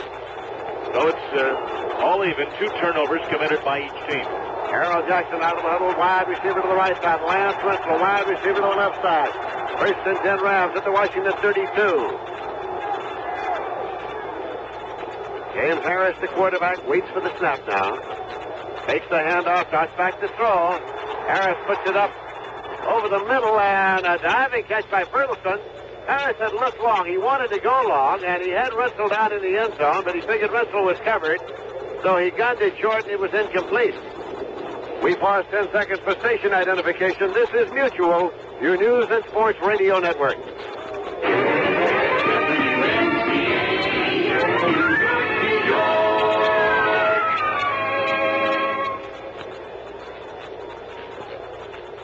This is Lindsey Nelson with Dave Martin at the Los Angeles Coliseum. Redskins 10, the Rams 7. 2nd and 10 for the Rams at the Redskins 32 in the 3rd quarter. 5 receivers left and right. Now they loosen up the running back. And it's given off this time to Bertelsen. Tries to turn a corner left and does as he gets to the 26-yard line. Bertelsen carrying on the play. Picked up 6. It'll be 3rd and 4 in Houston. Along with Dave Robinson, made the tackle. McCutcheon blocking for Bertelsen that time. Usually it's the other way around. The flow of the play went to the right. Misdirection play that time with 1 blocker. McCutcheon left back on the left side for Bertelsen. Coach Chuck Knox now sends Lance Wenzel in with the next play. Interestingly enough, neither of these head coaches, George Allen or Chuck Knox, ever played professional football. 3rd down at 4 yards to go at the 26. Harris waits for the snap. Rolling out to the right side. James Harris takes a look now, and he's going to run it to try to pick up the first down, and he's got it. He's got the first down out of bounds at the 20-yard line. James Harris rolled and jumped. Pat Fisher and Dave Robinson bounced him out over there, but the Rams keep their drive alive.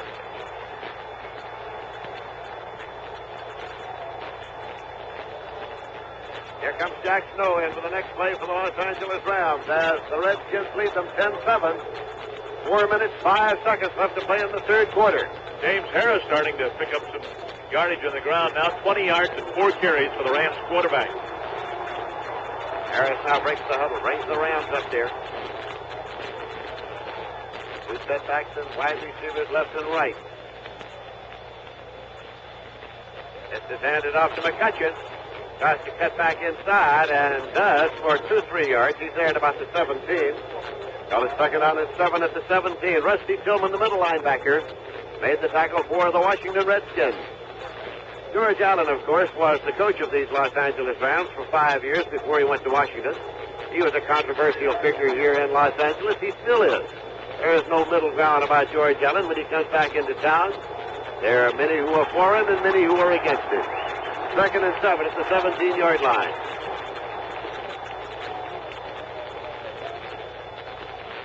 Rams are up there set once again. James Harris waits for the snap. Gets it. They keep it on the ground. It's Bertelsen this time, and he finds the hole. Gets inside the 10. Goes down to the 7-yard line. First and goal at the 7 for the Los Angeles Rams. Rams on the move now. They are in a serious threat, trailing 10-7. A key spotlight here for them with 3 minutes to go, third quarter. Tony Baker's coming in. Pat Curran's coming in. They're getting the power in there now to keep the ball on the ground and try to drive it in there. The outset of the day, we had said it would be the ground attack of the Rams against the passing attack of the Redskins. That's what it's been here this afternoon. First and goal at the 7-yard line. Bertelsen and Tony Baker are the running backs. McCutcheon is out at the moment. Big Tony Baker, 215-pound running back. James Harris has them up there now, calling starting signals. Harris rolls to the right side, and he is going to keep it. Tries to cut back. He gets to the 6-yard line, trying to get to the 5. We'll see exactly where it's going to be spotted. Chris Handberger, Rusty Tillman made the tackle on. James Harris, the quarterback who was running the ball from the start, had no intention of passing it as he rolled out right. And Tony Baker out there in front of him, just outside the 5-yard line. Second down and goal. Then the Rams running and finally getting that ground game going, which has produced this march. They leave the setbacks as they are. And pencil in for the next play. So it's Bertelsen and Baker at the running back spot. James Harris up there. Second down. And Harris has the ball. Lost it over left. And it is in the end zone. And it's incomplete. Incomplete. Bob Klein, the tight end, went up. He came down on his back. But it is an incompleted pass. So it's going to be third and goal outside the 5-yard line. Greg Owens and Chris Handberger covering defensively. That just might have been an audible at the line of scrimmage. Washington had 7 men up on the line, apparently expecting a run, and Harris threw the pass. Almost completed it. So again, the Redskins break the Rams break the huddle, come up to the line. Third down and goal to go. Tight alignment here. Just outside the 5-yard line. They're trailing by 3 points in the third quarter. Now this is Harris rolling right. Takes a look. Tries to clear Bertelsen. Bertelsen. Penalty marker thrown. Touchdown is signaled. But a penalty marker thrown. Bertelsen took the ball. One official signal touchdown. Interference is a call. Interference against the Rams. No touchdown. It's nullified. Offensive interference against the Los Angeles Rams. That nullifies the catch by Bertelsen in the end zone. So no touchdown. Penalty is marked off now by referee Pat Haggerty. A 15-yarder. And the ball comes back to the 20-yard line. Offensive interference against the Los Angeles Rams. Apparently pushing on that play by the offensive player. So it's now going to be a third down, 20-yard to go situation. Third and goal to go from the 20 for Los Angeles, trailing 10-7. 1 minute, 36 seconds left to play in the third quarter. The Washington Redskins are still leading by a score of 10-7. One of the big plays in the ball game, and James Harris turns and calls time. James Harris was almost up to the line, turned and called time. He wants some further counsel from his coaching staff, and he's coming over to the sideline to talk it over. And with the score 10-7 in favor of the favor of the Redskins. There's a timeout on the field. Now this for State of Florida, City of Miami. Say, remember last summer when you had the best tan on the beach? Or that wonderful day you actually broke par? It can happen again this winter in warm, sunny Florida. So why not plan now for a winter break in Florida? You deserve it. Your family deserves it. And Florida offers great winter values. From the white beaches of the Panhandle all the way to the Keys, Florida awaits you with the warmth of the tropical sun. And we know you'll have a great time visiting Greater Miami. Really two cities in one, you know. Modern Miami with its great hotels and motels, golf courses and tennis courts. And the Miami flavored with the old world charm of old Havana, with its gay, colorful fiestas, excellent Cuban restaurants, and warm, friendly Latin charm. You'll have a great time in Greater Miami this winter, so don't just wish for summer to come. Come where it is in Greater Miami in Florida. Florida, the state of excitement. Rams have been penalized 5 times today for a total of 49 yards. Washington has not been penalized a single time. Third down and goal to go for the Rams. They have the ball at the Washington 20-yard line. We have 1 minute, 36 seconds left to play in the third quarter. The Redskins are leading by a score of 10-7. James Harris up there now with the running back set. He steps back and guns it, and at the goal line it's incomplete. No penalty marker thrown. The receiver's on the turf. It was Renzel, the man for whom it was intended. He's on the turf, but no penalty marker. Mike Bass was right there. So it is a fourth down circumstance now.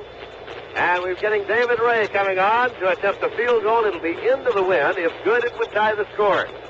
And a very brisk wind, too. Very brisk, blowing right now out of the west. This field runs east and west. That was a very costly offensive interference penalty. This will be a 37-yard attempt. Priest is on one knee at the 27. David Ray, who is 9 for 16 in field goals this year, will attempt. Priest now marks the spot. There's a little groundskeeping. Hands outstretched. Priest is waiting for the snap. Puts it down. David Ray puts it up, and it is good. 37-yard field goal is good, and the score is tied. Washington 10 and Los Angeles 10. Well, despite the wind, he got plenty of power into that kick. It carried well squarely between the uprights. A clutch kick by David Ray, and now the game is tied at 10-10. But from a third down, 6 yards to go situation for a touchdown, third and goal at the 6, the Rams had to settle for the field goal, primarily because of the offensive interference penalty called on them, a costly penalty. When you lose 49 yards in penalties in a ball game, it's equivalent to about 1 turnover. Figure that a turnover costs you approximately 40 yards. Each team so far in this game has made 2 turnovers, is committed to, but in addition to that, Rams have been penalized 49 yards and the Redskins none. So now it'll be the Los Angeles Rams kicking off. The ball will be teed up at the 35-yard line. Keep in mind, of course, this is a championship playoff game, and the sudden death is not limited to 1 quarter, such as it is in the regular season. If we should get to a sudden death, incidentally, in the National Football Conference play this year, there were 2 sudden death games, and one of those ended in a tie under the new rules of this season. David Ray tees the ball up now. He'll be kicking into the wind. Larry Jones and Doug Cunningham are the deep men to receive the kickoff for the Washington Redskins. David Ray now retreats. That he's waiting for the whistle of the referee, Pat Haggerty, and there it is. Ray comes forward slowly. Puts it up over to the right side, comparatively short, and it is fielded by Cunningham at the 24 to the 25 to the 30, 35. And across the 40, and the ball got away. The scramble is on the Rams. Recover at the 42-yard line of Washington. The Rams have recovered the fumble at the Washington 42-yard line. On the kickoff return, Washington fumbled the ball away. Colin Bryant on the ball. Third fumble lost by the Redskins. That's 1/3 as many as they lost all season in 14 games. Third fumble lost today, and now the door open for the Rams with 1:18 to go, third quarter. This crowd has really come alive now. 1st and 10 for the Los Angeles Rams at the 42-yard line of the Washington Redskins. Wide receivers to the left and right. Running backs are set. James Harris waiting for the snap now. Hands it off. They keep it on the ground, and it is Lawrence McCutcheon moving it in there for about 5 to the 37-yard line. Make it 2nd down and 5 yards to go for the Los Angeles Rams. That extra point attempt a moment ago actually appeared to be a stronger kick than the kickoff, which was seemed to be held up by the wind. And kick return man had to run up under the ball. Apparently never did have a real good touch of the ball. So Washington committed a third costly fumble. I think that's a very cogent observation because down at the horseshoe end of the Coliseum here, I don't think the wind got to the field goal attempt as much as it did on the kickoff attempt. It's 2nd and 5. At the 37 now. Wide receivers left and right for the Rams. Keep it on the ground again. McCutcheon, he's a bread and butter runner, and he's got it 31-yard line for a first down. 1st and 10 for the Rams. That's the Washington 31-yard line. Mutual salutes the men and women who made this country great. Weekdays at 12:30 New York time. Here are the great Americans over many of these Mutual Network stations. We have 15 seconds remaining to be played, and the third quarter of the clock is running, and so that will have been, I think, the last play of the quarter, as the Rams will not come out of their huddle. It's wound down to 6, 5, 4, 3, 2, 1, 0. And that's the end of the third quarter with the score. Washington 10, Los Angeles 10.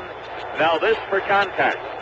Give your hand to your man. Give your heart to your love. Give your heart to contact. The sooner the better. 6 or 3 or 1? That's the question when you catch the common cold. Sneezing, drips, congestion. Then take 12-hour contact. You need 6 cold tablets, 2 every 4 hours, or 3 ounces of Cold's liquid, 1 every 4 hours, or just 1 contact for up to 12 hours continuous relief of those symptoms. The Tiny Time pills do it. Both the others contain things for aches and fever. The liquid, something for coughs, not found in contact. Your cold, your choice. Give your cold to contact. 6 or 3 or 1. Take contact. Only as directed. In case you missed it earlier on Mutual, the Pittsburgh Steelers beat Buffalo 32-14 today. It'll be Pittsburgh and Oakland for the AFC title next week. Here at Los Angeles, we have a third quarter tie score, 10-10. Now the third quarter cumulative figures show Los Angeles with 99 total yards rushing in this ball game to Washington's 40. In passing, Washington has the edge, 99 yards for Washington passing to 84 for the Rams. So the total yardage gives the Rams the edge, 183 to 139. Not particularly high totals for 3 quarters of play, which points up the fact that both teams have played good defensive football today. 10-10 tied up as we get ready to go into the fourth period. It'll be 1st and 10 for the Los Angeles Rams at the Washington 31-yard line as we start the final period with the score tied 10-10. And, of course, the Los Angeles Rams will try to play error-free football here to take a shot at a field goal with the wind at their back that would put them ahead in case the drive should stall and they can't go all the way in for the touchdown. The crowd is alive now. This is, of course, a Los Angeles crowd. Wide receivers left and back, and only McCutcheon is a setback in this alignment for James Harris. So they figure this time that they'll hand it off to McCutcheon slanting left, and the scramble is on there as he got just across the 30, but the Rams retain possession as he was shaken loose just for a moment. But the Rams keep the football, picking up 1 yard on the play, and so it's going to be 2nd down and 9. Rusty Tillman and Berlin Biggs were in there to make the tackle. Of course, you get to a point in the football game, I don't think we've arrived at that yet, where you go into an Alabama defense and try to tackle the football on every play. Redskins would like to get it back, and if it's hanging loose, they will accept it, of course. Now there goes Lance Mitchell off to the left side. Coming out of the huddle, Harold Jackson over to the right side. Again, McCutcheon's the only setback for James Harris. Dropping back is Harris. Wants to put it up and does to the left side. It's incomplete. It was Mitchell right at the sideline, but he could not have made the catch and stayed in bounds. Redskins with the same type defense in each of the last 2 plays. 6 men up in the line of scrimmage, 1 backer. And then Fisher out at the side covering the wide receiver Jackson, and the other 3 men playing zone in the secondary. 3rd and 9 for the Rams, and they have the ball inside the 30-yard line of the Washington Redskins, just inside by about a foot. Break the huddle. Jackson to the right side. Jackson over to the left side. Lawrence McCutcheon, the lone setback. Score tied 10-10 in the fourth quarter.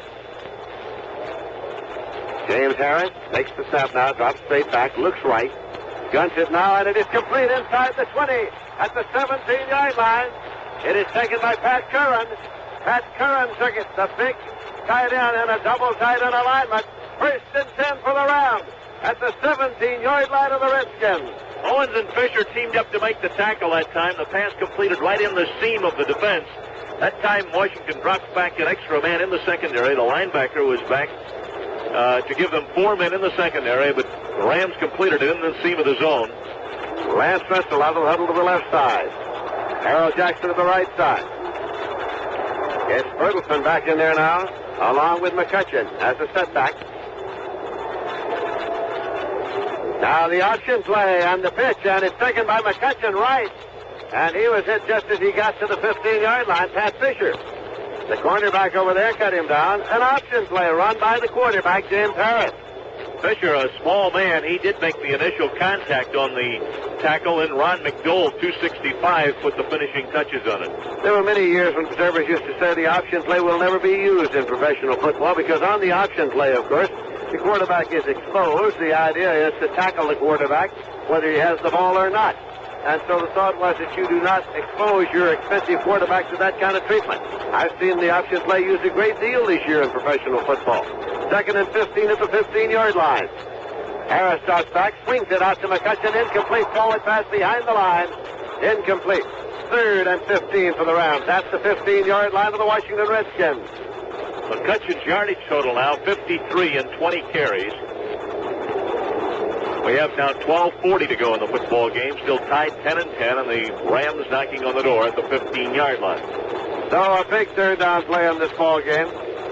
If they don't make it here from this point, the field goal would be a 32-yard attempt if this should be the line of scrimmage. In other words, if they should try a pass and it would be incomplete, it would be a 32-yard attempt. But now the big third down play from a slot left to the wide receiver right.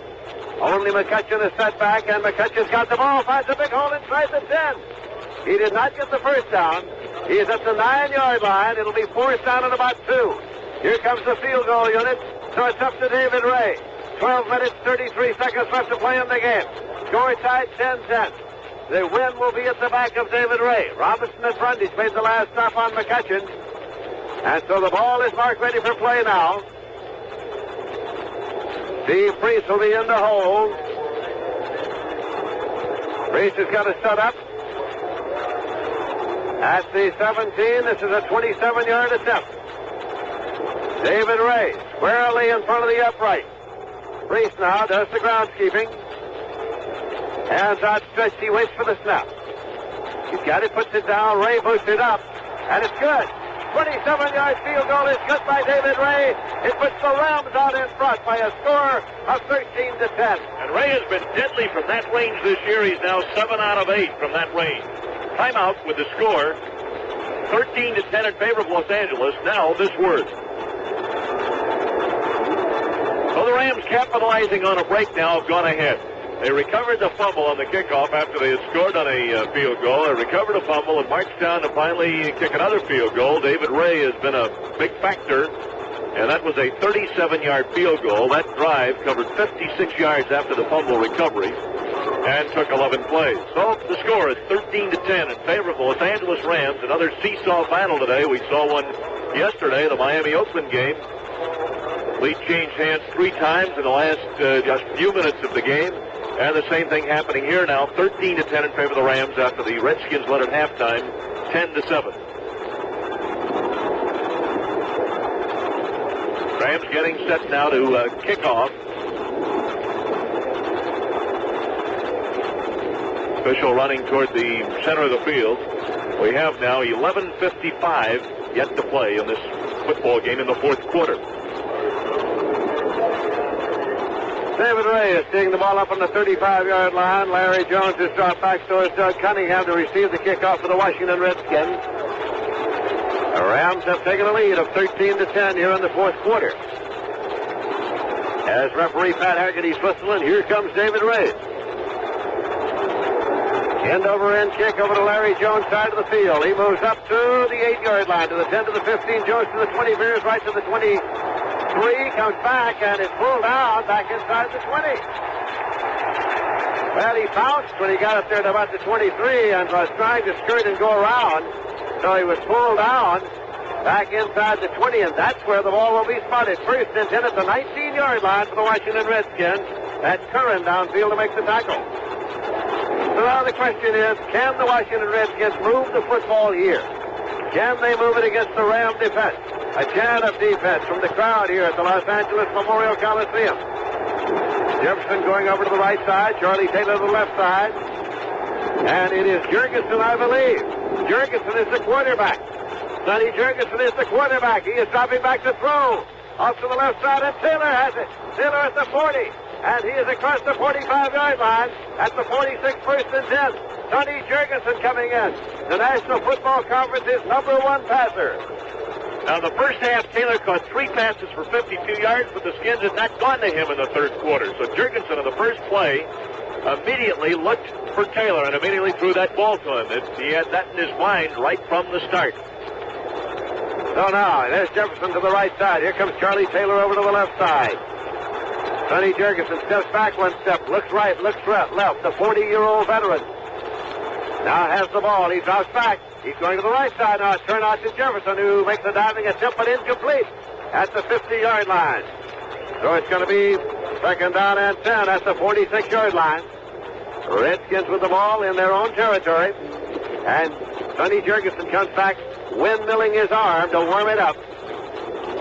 His first 2 attempts, he's taken a little time to look for a receiver. He has had his receiver in mind apparently at the snap of the ball, and hasn't dropped back hardly at all, more than 1 or 2 steps before he's let fly with it. His percentage is 64 this year. He's thrown 11 touchdown passes, has had only 5 intercepted. Jurgensen up there now, takes a look right, takes a look left to see that everybody has said he's got his running back set widely, but does not expect to use them. And now a penalty marker at the line of scrimmage. Jurgensen now, jitterbug, throws it, and it is completed up near the 50-yard line, taken over there by Larry Brown. The veteran, of course, did not stop when the flag was thrown, aware of the fact that should the penalty be against the Rams, he might complete a pass and take the gain instead of the penalty. So now we'll get a signal from the referee about the penalty. It's the offsetting penalties, illegal motion against the Washington Redskins and offside against the Rams. They are offsetting. We'll play the down over. Second and 10 from the 46. Mutual's Forrest Boyd travels the world covering the president for Mutual News. Keep your ear on Mutual, where the news is no sooner done than said. Taylor, that wide receiver for the Redskins, now has 79 yards and 4 pass receptions. The leading pass receiver in the ballgame. 10:52 the time to go now. 13-10 in favor of Los Angeles. Jurgensen directing the attack of the Redskins now, trying to get something going. Ball on the 46 of Washington. Frank Grant is in there now. Larry Brown is out, and that means they'll have only one setback in this alignment as they'll go to the air. And Jurgensen is calling the starting signals just now. He is dropping back to throw. Jurgensen going to Grant, and it is to the right side, incomplete. He turned out down there on the 30-yard line. Elmendorf and Clark recovering defensively. Third and 10 now at the 46. A penalty marker and illegal procedure is indicated against the Washington Redskins. On a second and 10 situation, the Rams defense that time was a 5-1, and then with an umbrella 5-man secondary. Merlin Olsen indicates that they will decline the penalty. The penalty is declined because they want the down to count. So Merlin Olsen, the defensive captain, exercised the option for the Los Angeles Rams. That'll make it third and 10. It is the Redskins' ball at their own 46. The Rams are leading by a score of 13-10. 10 minutes, 47 seconds left to play in the game. Coach George Allen electing to go to the man with the golden arm, Sonny Jurgensen. And Jurgensen is calling a timeout. He wants to go over and talk to his coach, George Allen, and Jurgensen is walking like a 40-year-old man over to the sideline. And so time is out. With the score 13-10 in favor of the Rams, there's a time. Early, of course, in this half, Los Angeles had called a timeout, and so each team has 2 allotted times out remaining in this ballgame. Third and 10. Redskins ball at their own 46. Break the huddle. Jefferson to the right side. 2 receivers come to the left side. There's only one setback, and that's Charlie Evans. So a big play that was decided on by the board of strategy of the Redskins and George Allen. And here is Jurgensen slanting right. Sets up, hit just as he throws, intercepted. Hit second by Isaiah Robertson. Across the 50 in the Redskins territory at the 45. Robinson to the 40, 35, 30. Isaiah Robertson to the 20. And he may go all the way. He may go all the way. He is in for a touchdown. Isaiah Robertson in for the touchdown. Well, when you have an offensive team on the field as the Redskins did, and you always do when you have a pass intercepted, you don't have your best tacklers on the field. There was missed tackle after missed tackle on that interception return. One I saw particularly was by Charlie Taylor missing a tackle on about the 20-yard line. Should be pointed out that Jurgensen was hit as he passed. He did not have a great deal on the ball. Merlin Olsen was the man who hit him. He did not have a great deal on it, and he lost it up there, and so Isaiah Robertson made his move. Moved into interceptions and ran the broken field, and Robertson was swamped down at the peristyle end of this Coliseum as he ran on past the end line and down to the spacious area there. We have a conversion attempt coming now. Priest is in the hole for David Ray. Priest now doing his groundskeeping, ready to extend his hands and receive the snap. High snap, and Priest comes up to pass it now. Priest throws, and it is taken at the 1-yard line, but the completion, it is incomplete, and in any case would not have been a conversion, so it is no good. And the score is Los Angeles 19, Washington 10. And here's a word from Lazy Boy and United Delco before the next kickoff. We enjoy Christmas in Florida, too. This is Coach Don Shula with a special Christmas message. For the perfect gift this Christmas, give a Lazy Boy chair. Lazy Boy, with its rugged construction and He-Man comfort. Lazy Boy gives you reclining pleasure day after day and Christmas after Christmas. But remember, there are many imitations, but only one Lazy Boy. Take it from Don Shula. This year, your perfect gift is a first-class recliner from Lazy Boy, the chair people. It's a champion. You may be able to find out right now if your car is going to start on cold mornings this winter. Because starting can depend on your battery, and that can be checked. Is your car a bit slow to start? Or do your lights go dim when you pull up to a stop?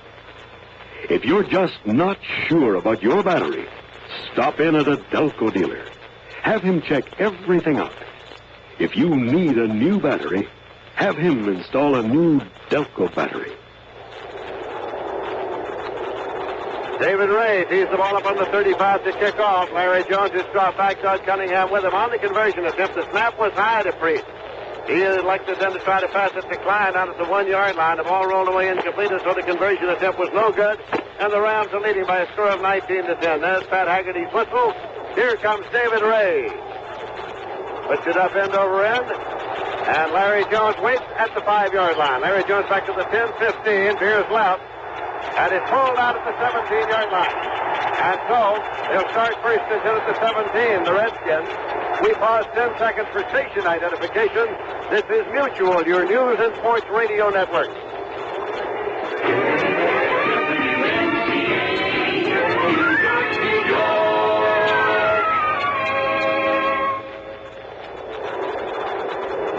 With Lindsey Nelson, this is Dave Martin in Los Angeles. Robertson's interception covered 59 yards for the touchdown, and only his third interception all season long, his first for a TD. So the Redskins now have Sonny Jurgensen at quarterback. Flips the running back. 9 minutes, 50 seconds left to play in the game. Larry Brown slips in and moves up short of the 20-yard line. Get him about 2 yards on the play, make it 2nd and 8. Merlin Olsen, Larry Brooks in to make the tackle. A salute to some of the great stations along the Monday night and NFL Mutual Network lines, including WMCA in New York, also WOWE in Chattanooga, WAAB in Worcester, Massachusetts, also KKUL in Tulsa, WCUZ in Grand Rapids, Michigan. 2nd down and 8 yards to go. Jurgensen looks right and left, waiting to get the snap. Sonny Jurgensen dropping back now, and he is going to be sacked. He is sacked by Merlin Olsen, who got to him. Merlin Olsen, the veteran tackle, got to Sonny Jurgensen at the 12-yard line. It's going to be 3rd and 15.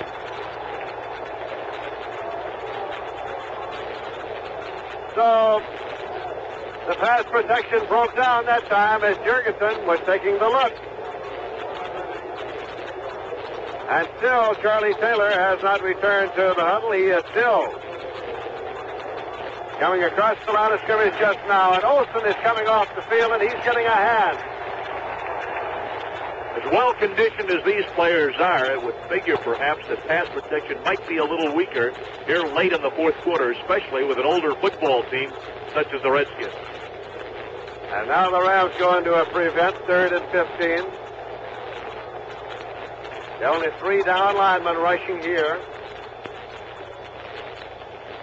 Jurgensen waiting for the snap. Retreats, swings it out in the right flat. It's Evans out there across the 10 to the 15. He's down to the 16-yard line. Gain of 4. It's 4th and 11.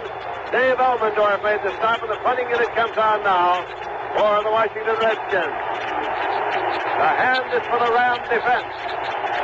They're getting a standing ovation around the Coliseum. Rams defense ranks, as we said, second in the NFC, first in rushing defense. They're 7th in passing rush, 7th in pass defense, and they're, as we said, first overall. Mike Bragg back to do the punting, standing on his own 1-yard line. Cullen Bryant and Jim Bertelson are deep to receive the punt for the Los Angeles Rams.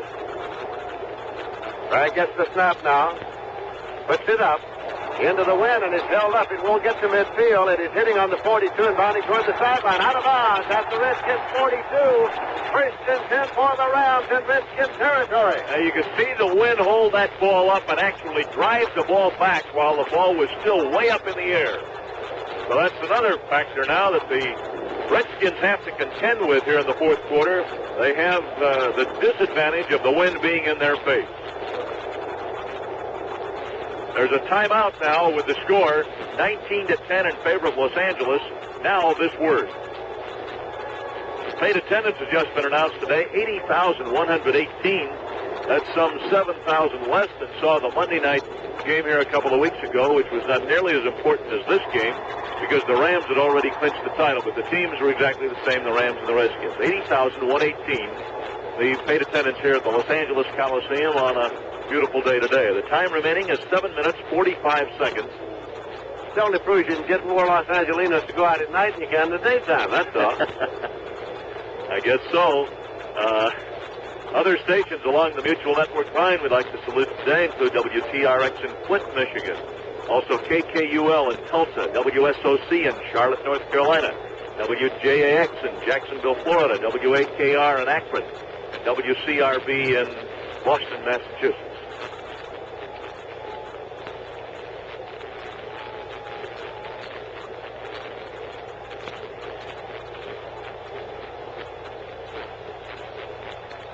As players resume now, it is 1st and 10 for the Los Angeles Rams at the Washington 42-yard line. Lindsey Nelson with Dave Martin here in Los Angeles. 7 minutes, 45 seconds left to play in the game. The Rams are leading by a score of 19-10. They're running a slot right this time. McCutcheon and Bertelson are the running backs for James Harris. Harris gets the snap now, gives it off to Lawrence McCutcheon. He veers left, picks his way inside the 35-yard line to the 34-yard line. Chris Handberger in to make the stop.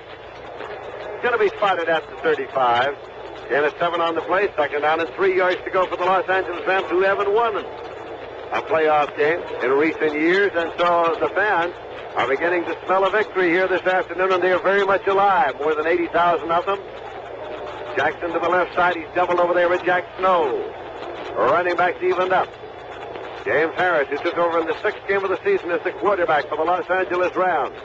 A major shakeup at that time. Here's the handoff again to McCutcheon, and he's trying to get to the first down sticks. He got a yard, about a yard and a half, actually, so it'll be 3rd, about a yard and a half to go. Redskins defense that time was overshifted to their left. They had a couple of linemen spaced very close together on that side, an extra lineman on that side, and 2 linebackers on that side. All right, Jackson comes off, McCutcheon comes off, Pat Curran, the tight end, comes in with Tony Baker. That's the alignment they use on short yardage situations. 3rd down, about a yard and a half to go.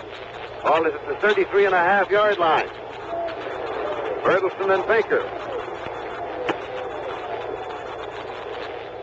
James Harris waiting for the snap. Got it now, and here's a handoff in close, taken by Baker. He dives for it. I don't think he got there. As Tony Baker, 215-pound running back, made a dive, but the Washington defense tripped him up, and it's going to be fourth down. So now, they look to the sideline. Chuck Knox with a decision to make here. The ball is at about the 33-yard line. Fourth down coming up. And here comes Rintel with the next play. They're going to go for it. It's going to be fourth down, a yard and a half to go. On third and one, Washington had all 11 men up within a yard of the line of scrimmage. Now it's fourth and one. They leave Bertelsen and Baker, and there's a running back. Fourth down play, 33.5-yard line. James Harris waiting for the snap. Hands it off again. It is taken by Tony Baker, and he got in there, I think, for the first down. I think he made it. They're getting on stack just now. They have to take out the chain. A very important spotting of the ball will occur here. Redskins defense that time was just a mite looser than it was on the previous play. They had one of their 11 men about 3 yards behind the line of scrimmage. If they did not make it, of course, the ball goes over to the Redskins at the 31.5. So now the chain is being extended. If any part of the ball is in advance of the stick, it's a first down. And it is first and 10 for the Los Angeles Rams. Just outside the 31-yard line. 5 minutes, 32 seconds left to play in the game. The Los Angeles Rams 19, the Washington Redskins 10. The winner of this game goes into the NFC Championship game against the Minnesota Vikings at Minnesota next Sunday afternoon. They're in a slot right now, the Los Angeles Rams. James Harris calling starting signals to McCutcheon. It's the handoff, and he stumbles across the 30 to the 29-yard line. He's striking out about 8 yards to go for the Los Angeles Rams. McCutcheon now has, in 24 carries, a total of 71 yards, so he's up right at that 3-yard average mark. Still not a high average at all, but at the start of the second half, it was only 2. Verlin Biggs came in to make the last tackle. Curran is coming to the ball game now for the Los Angeles Rams.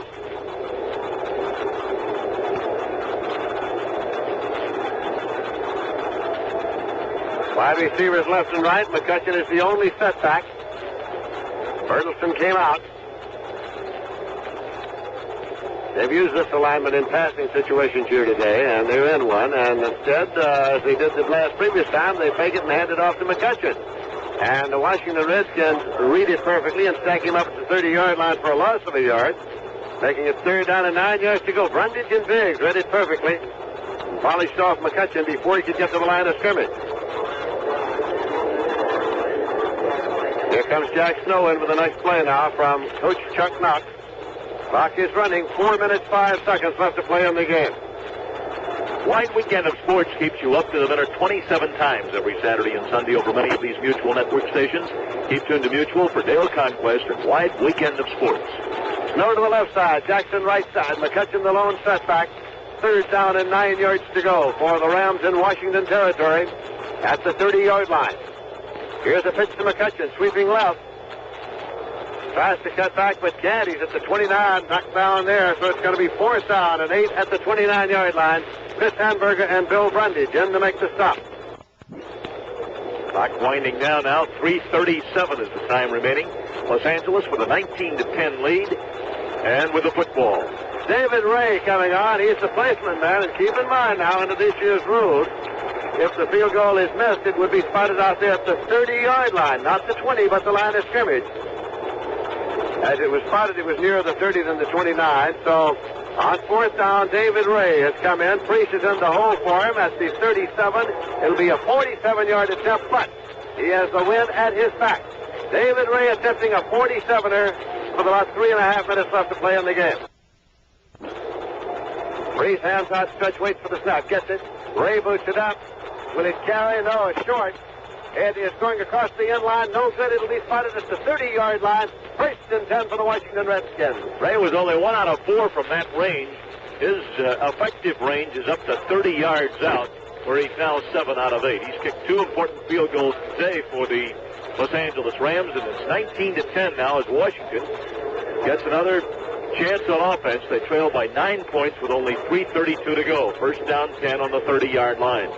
Sonny Jurgensen will run the attack, the veteran quarterback for the Washington Redskins. Last summer in August around Washington, they were saying that perhaps he was all through.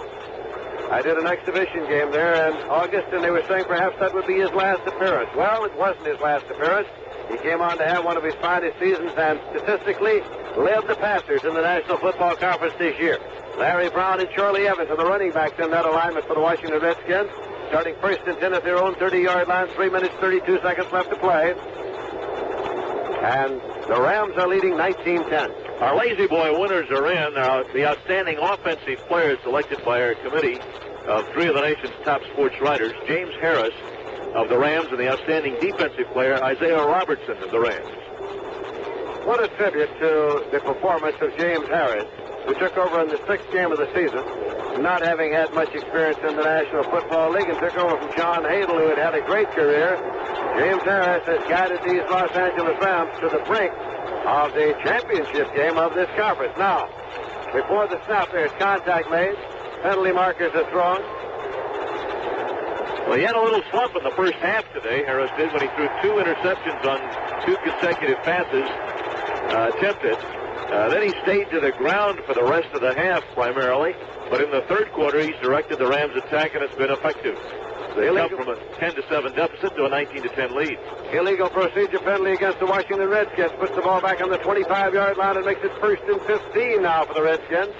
They trail by 9 points. Clock, of course, was not started because the ball was not snapped. Jurgensen down on one knee calling the next play.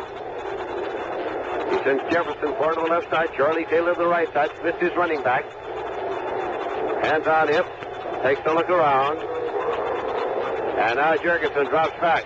Steps up into the pocket and guns it, and it's intercepted. Taken by Jack Reynolds at the 42, and he's at the 30-yard line and out of bounds near the 30-yard line of Washington. Jack Reynolds, the middle linebacker, intercepted Jurgensen. 1st and 10 for the Rams at the Washington 30-yard line. Well, a costly interception, no doubt about that, as Reynolds comes through. That's 5 turnovers committed by Washington today. They have not scored a point in the second half of this game. 5 turnovers by the Redskins and only 2 by the Rams, which tells you the difference in the game as much as anything. In fact, the most important factor in this game, the Redskins' mistakes, especially in the second half. The Los Angeles Rams haven't won a playoff game since they defeated the Cleveland Browns 24-17 back in 1951. They are smelling a victory here now with 3 minutes, 24 seconds on the clock. Jack Snow forward to the left side. McCutcheon and Bertelsen are the running backs for James Harris. 1st and 10 for the Rams at the Washington 30. Here's Bertelsen hitting over his own left guard, and he drives his way 4 yards to the 26-yard line. It is 2nd down and 6 yards to go. Ron McDowell and Rusty Tillman made the stop for the Washington Redskins. Those 5 turnovers have been on 3 fumbles lost and 2 intercepted passes committed by Washington. Los Angeles' only turnovers came on the 2 intercepted passes, 2 interceptions of Harris in the first half. Washington getting Deacon Jones into that defense now. 2nd and 6 as the Rams break the huddle, sending Lance Rensel to the left side. Bertelsen and McCutcheon, the running backs for James Harris. He's waiting for the snap from Ken Iman, his center. Gives it off to McCutcheon, up the middle, backs up at the 25-yard line. It's going to be 3rd and 5 right there. Gilman and Brundage again met McCutcheon. 2 minutes, 30 seconds remaining to be played in this ball game as we wind down towards the 2-minute warning, which is, of course, an automatic timeout, at which time both benches are notified of time remaining. Here comes Jack Snow in for the next play, taking his time as Chuck Knox does a little gamesmanship here with the clock.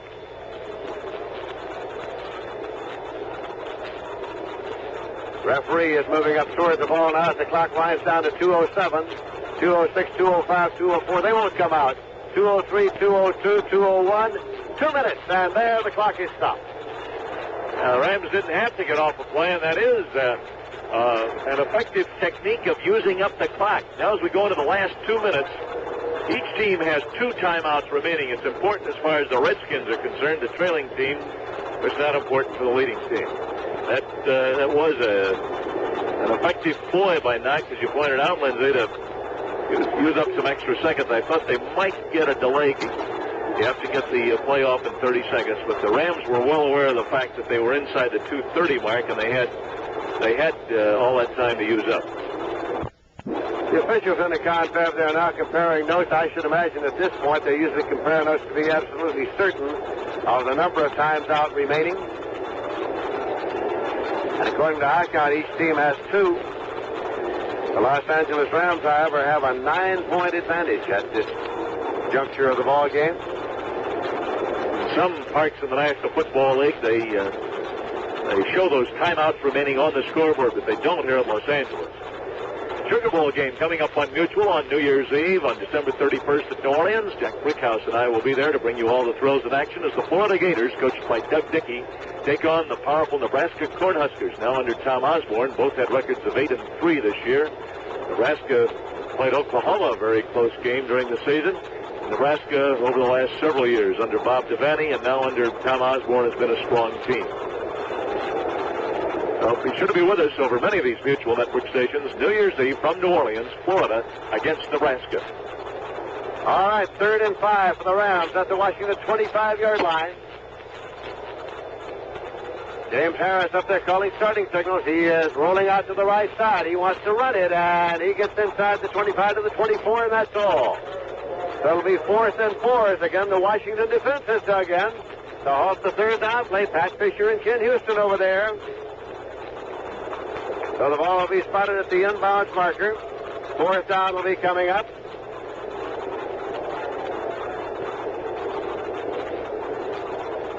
.147 now the clock shows here with the Rams leading 19-10. They can protect 9 points through 1:47. They'll be in Minnesota next week, where it was 19 degrees yesterday as Minnesota beat St. Louis 30-14. A few weeks ago, Minnesota played here in Los Angeles. Minnesota lost that game 23-20 when Los Angeles came back with a great rally in the second half. It was in that game that Harris completed 10 straight passes. It was thought by both the Minnesota pro team and particularly the Notre Dame college team that coming out here in the warm weather hurt them in the second half of the game played here in Los Angeles. Next week, the Rams will have to play in the cold weather at Minnesota if they can protect this lead right now. David Ray is in to attempt a field goal now, and Bill Curry, who's in the center of the ball, walked up and examined the ball. Priest is down on one knee at the 30-yard line. So this will be a 40-yard attempt by Ray with the wind at his back. Curry will snap the ball to Priest, who has his hands outstretched, puts down, and Ray puts it, and the 40-yarder is wide to the right side. No good, and it's going to be put in play at the line of scrimmage, which is the 23-yard line, 1st and 10 for Washington. That time Ray had the wind with him. That range apparently is just a little bit too long for him. And now the Redskins get the ball on their own 23, 1st down 10 with 1:43 to go. Sonny Jurgensen is still the quarterback, as Kilmer quarterbacks this team for most of the ball game. Larry Brown, Charlie Evans are the running backs for the Redskins, but you can expect to see Sonny Jurgensen go to the air here to Taylor, Jefferson, Jerry Smith. 1st and 10. Jurgensen with a quick count now has the ball. He goes right, pops it out there to Evans in the flats to 30-35. Charlie Evans gets it up there to the 40-yard line. Now, do they let the clock run? Do they stop it yet? Jack Reynolds made the stop. Middle linebacker. It's the 1st down, and the Redskins are up ready to go just as soon as the Rams are back across the line of scrimmage. 1st and 10 for the Redskins at their own 40-yard line. Jurgensen waiting for the snap once again. No huddle on the play. He's back now, swings this out to the right side. Evans will head for the sideline now. He is bumped out of bounds to stop the clock as he got across the 45 to the 46-yard line, but that stopped it. Youngblood. It was Jim Youngblood who bounced him out over there. The end of 6 is going to be 2nd and 4, but the clock stops with 1:14 left to play. And the Rams are leading the Redskins 19-10. You're listening to Mutual, the world's #1 radio sports network, bringing you Notre Dame, NFL Monday night, the NFL playoffs, and the Sugar Bowl over most of these same stations. Los Angeles now pretty much in a prevent defense. They have a 9-point lead. They can afford to give up a touchdown here. They'll rush only 3. Big Merlin Olsen has come off the field as they go into that prevent, and dropping back is Jurgensen. Pumps it again out into the flat to Evans. That's the one they give you in that defense, and Evans was trying to struggle upfield, but could not get in advance of the 6. Did not appear to, and Geddes and Reynolds made the stop at the 48-yard line. It's 3rd down and a yard to go, and the Redskins again are ready to go. No huddle on the play. They have the ball at their own 48, and now swung out into the right side. Incomplete to Evans. Incomplete as some pressure was put on Jurgensen. That time he had to unload it as Larry Brooks was in there. So now it's going to be 4th down and a yard to go for the Redskins. Jurgensen takes very little time in getting rid of that ball. He takes maybe 1 or 2 steps back, and particularly on those tight passes, and let's fly with the ball. Outstanding offensive player today was James Harris, and the outstanding defensive player, Isaiah Robertson, is named by our committee of 3 of the nation's top sports writers. The Lazy Boy Chair Company will present each of those players a Lazy Boy reclining chair. 4th down and a yard to go for the Redskins. 49 seconds left to play in the game. They keep it on the ground to try to pick up the first down. Larry Brown gets it. He struggles to the 47-yard line of the Los Angeles Rams. 1st and 10 for the Washington Redskins. Jack Reynolds made the stop for the Rams. Clock is running. It's down to 35 seconds now. The ball is taken to the inbounds marker and spotted. It is nearer the 46-yard line. Clock is still running, and it's down to 26 seconds. The Redskins want to run this play and then get the timeout if they don't stop it otherwise. And now here goes the pass up the middle. It is completed to Jerry Smith at the 26-yard line, the tight end. 16 seconds on the clock, and now the timeout. Now the timeout call for the Redskins. 1st and 10 at the Los Angeles 26. Elmendorf and Simpson made the tackle. That's the last timeout now that Washington has. 16 seconds to go. Their hope now to score quickly and I guess get a fumble and get a field goal. That's about their only hope, and that would be a minor miracle.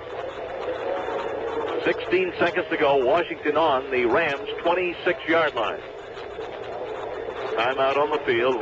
Rams now only 16 seconds away from being in the title game. If the Washington loses today, George Allen will have a record of 0-6 in road playoff games.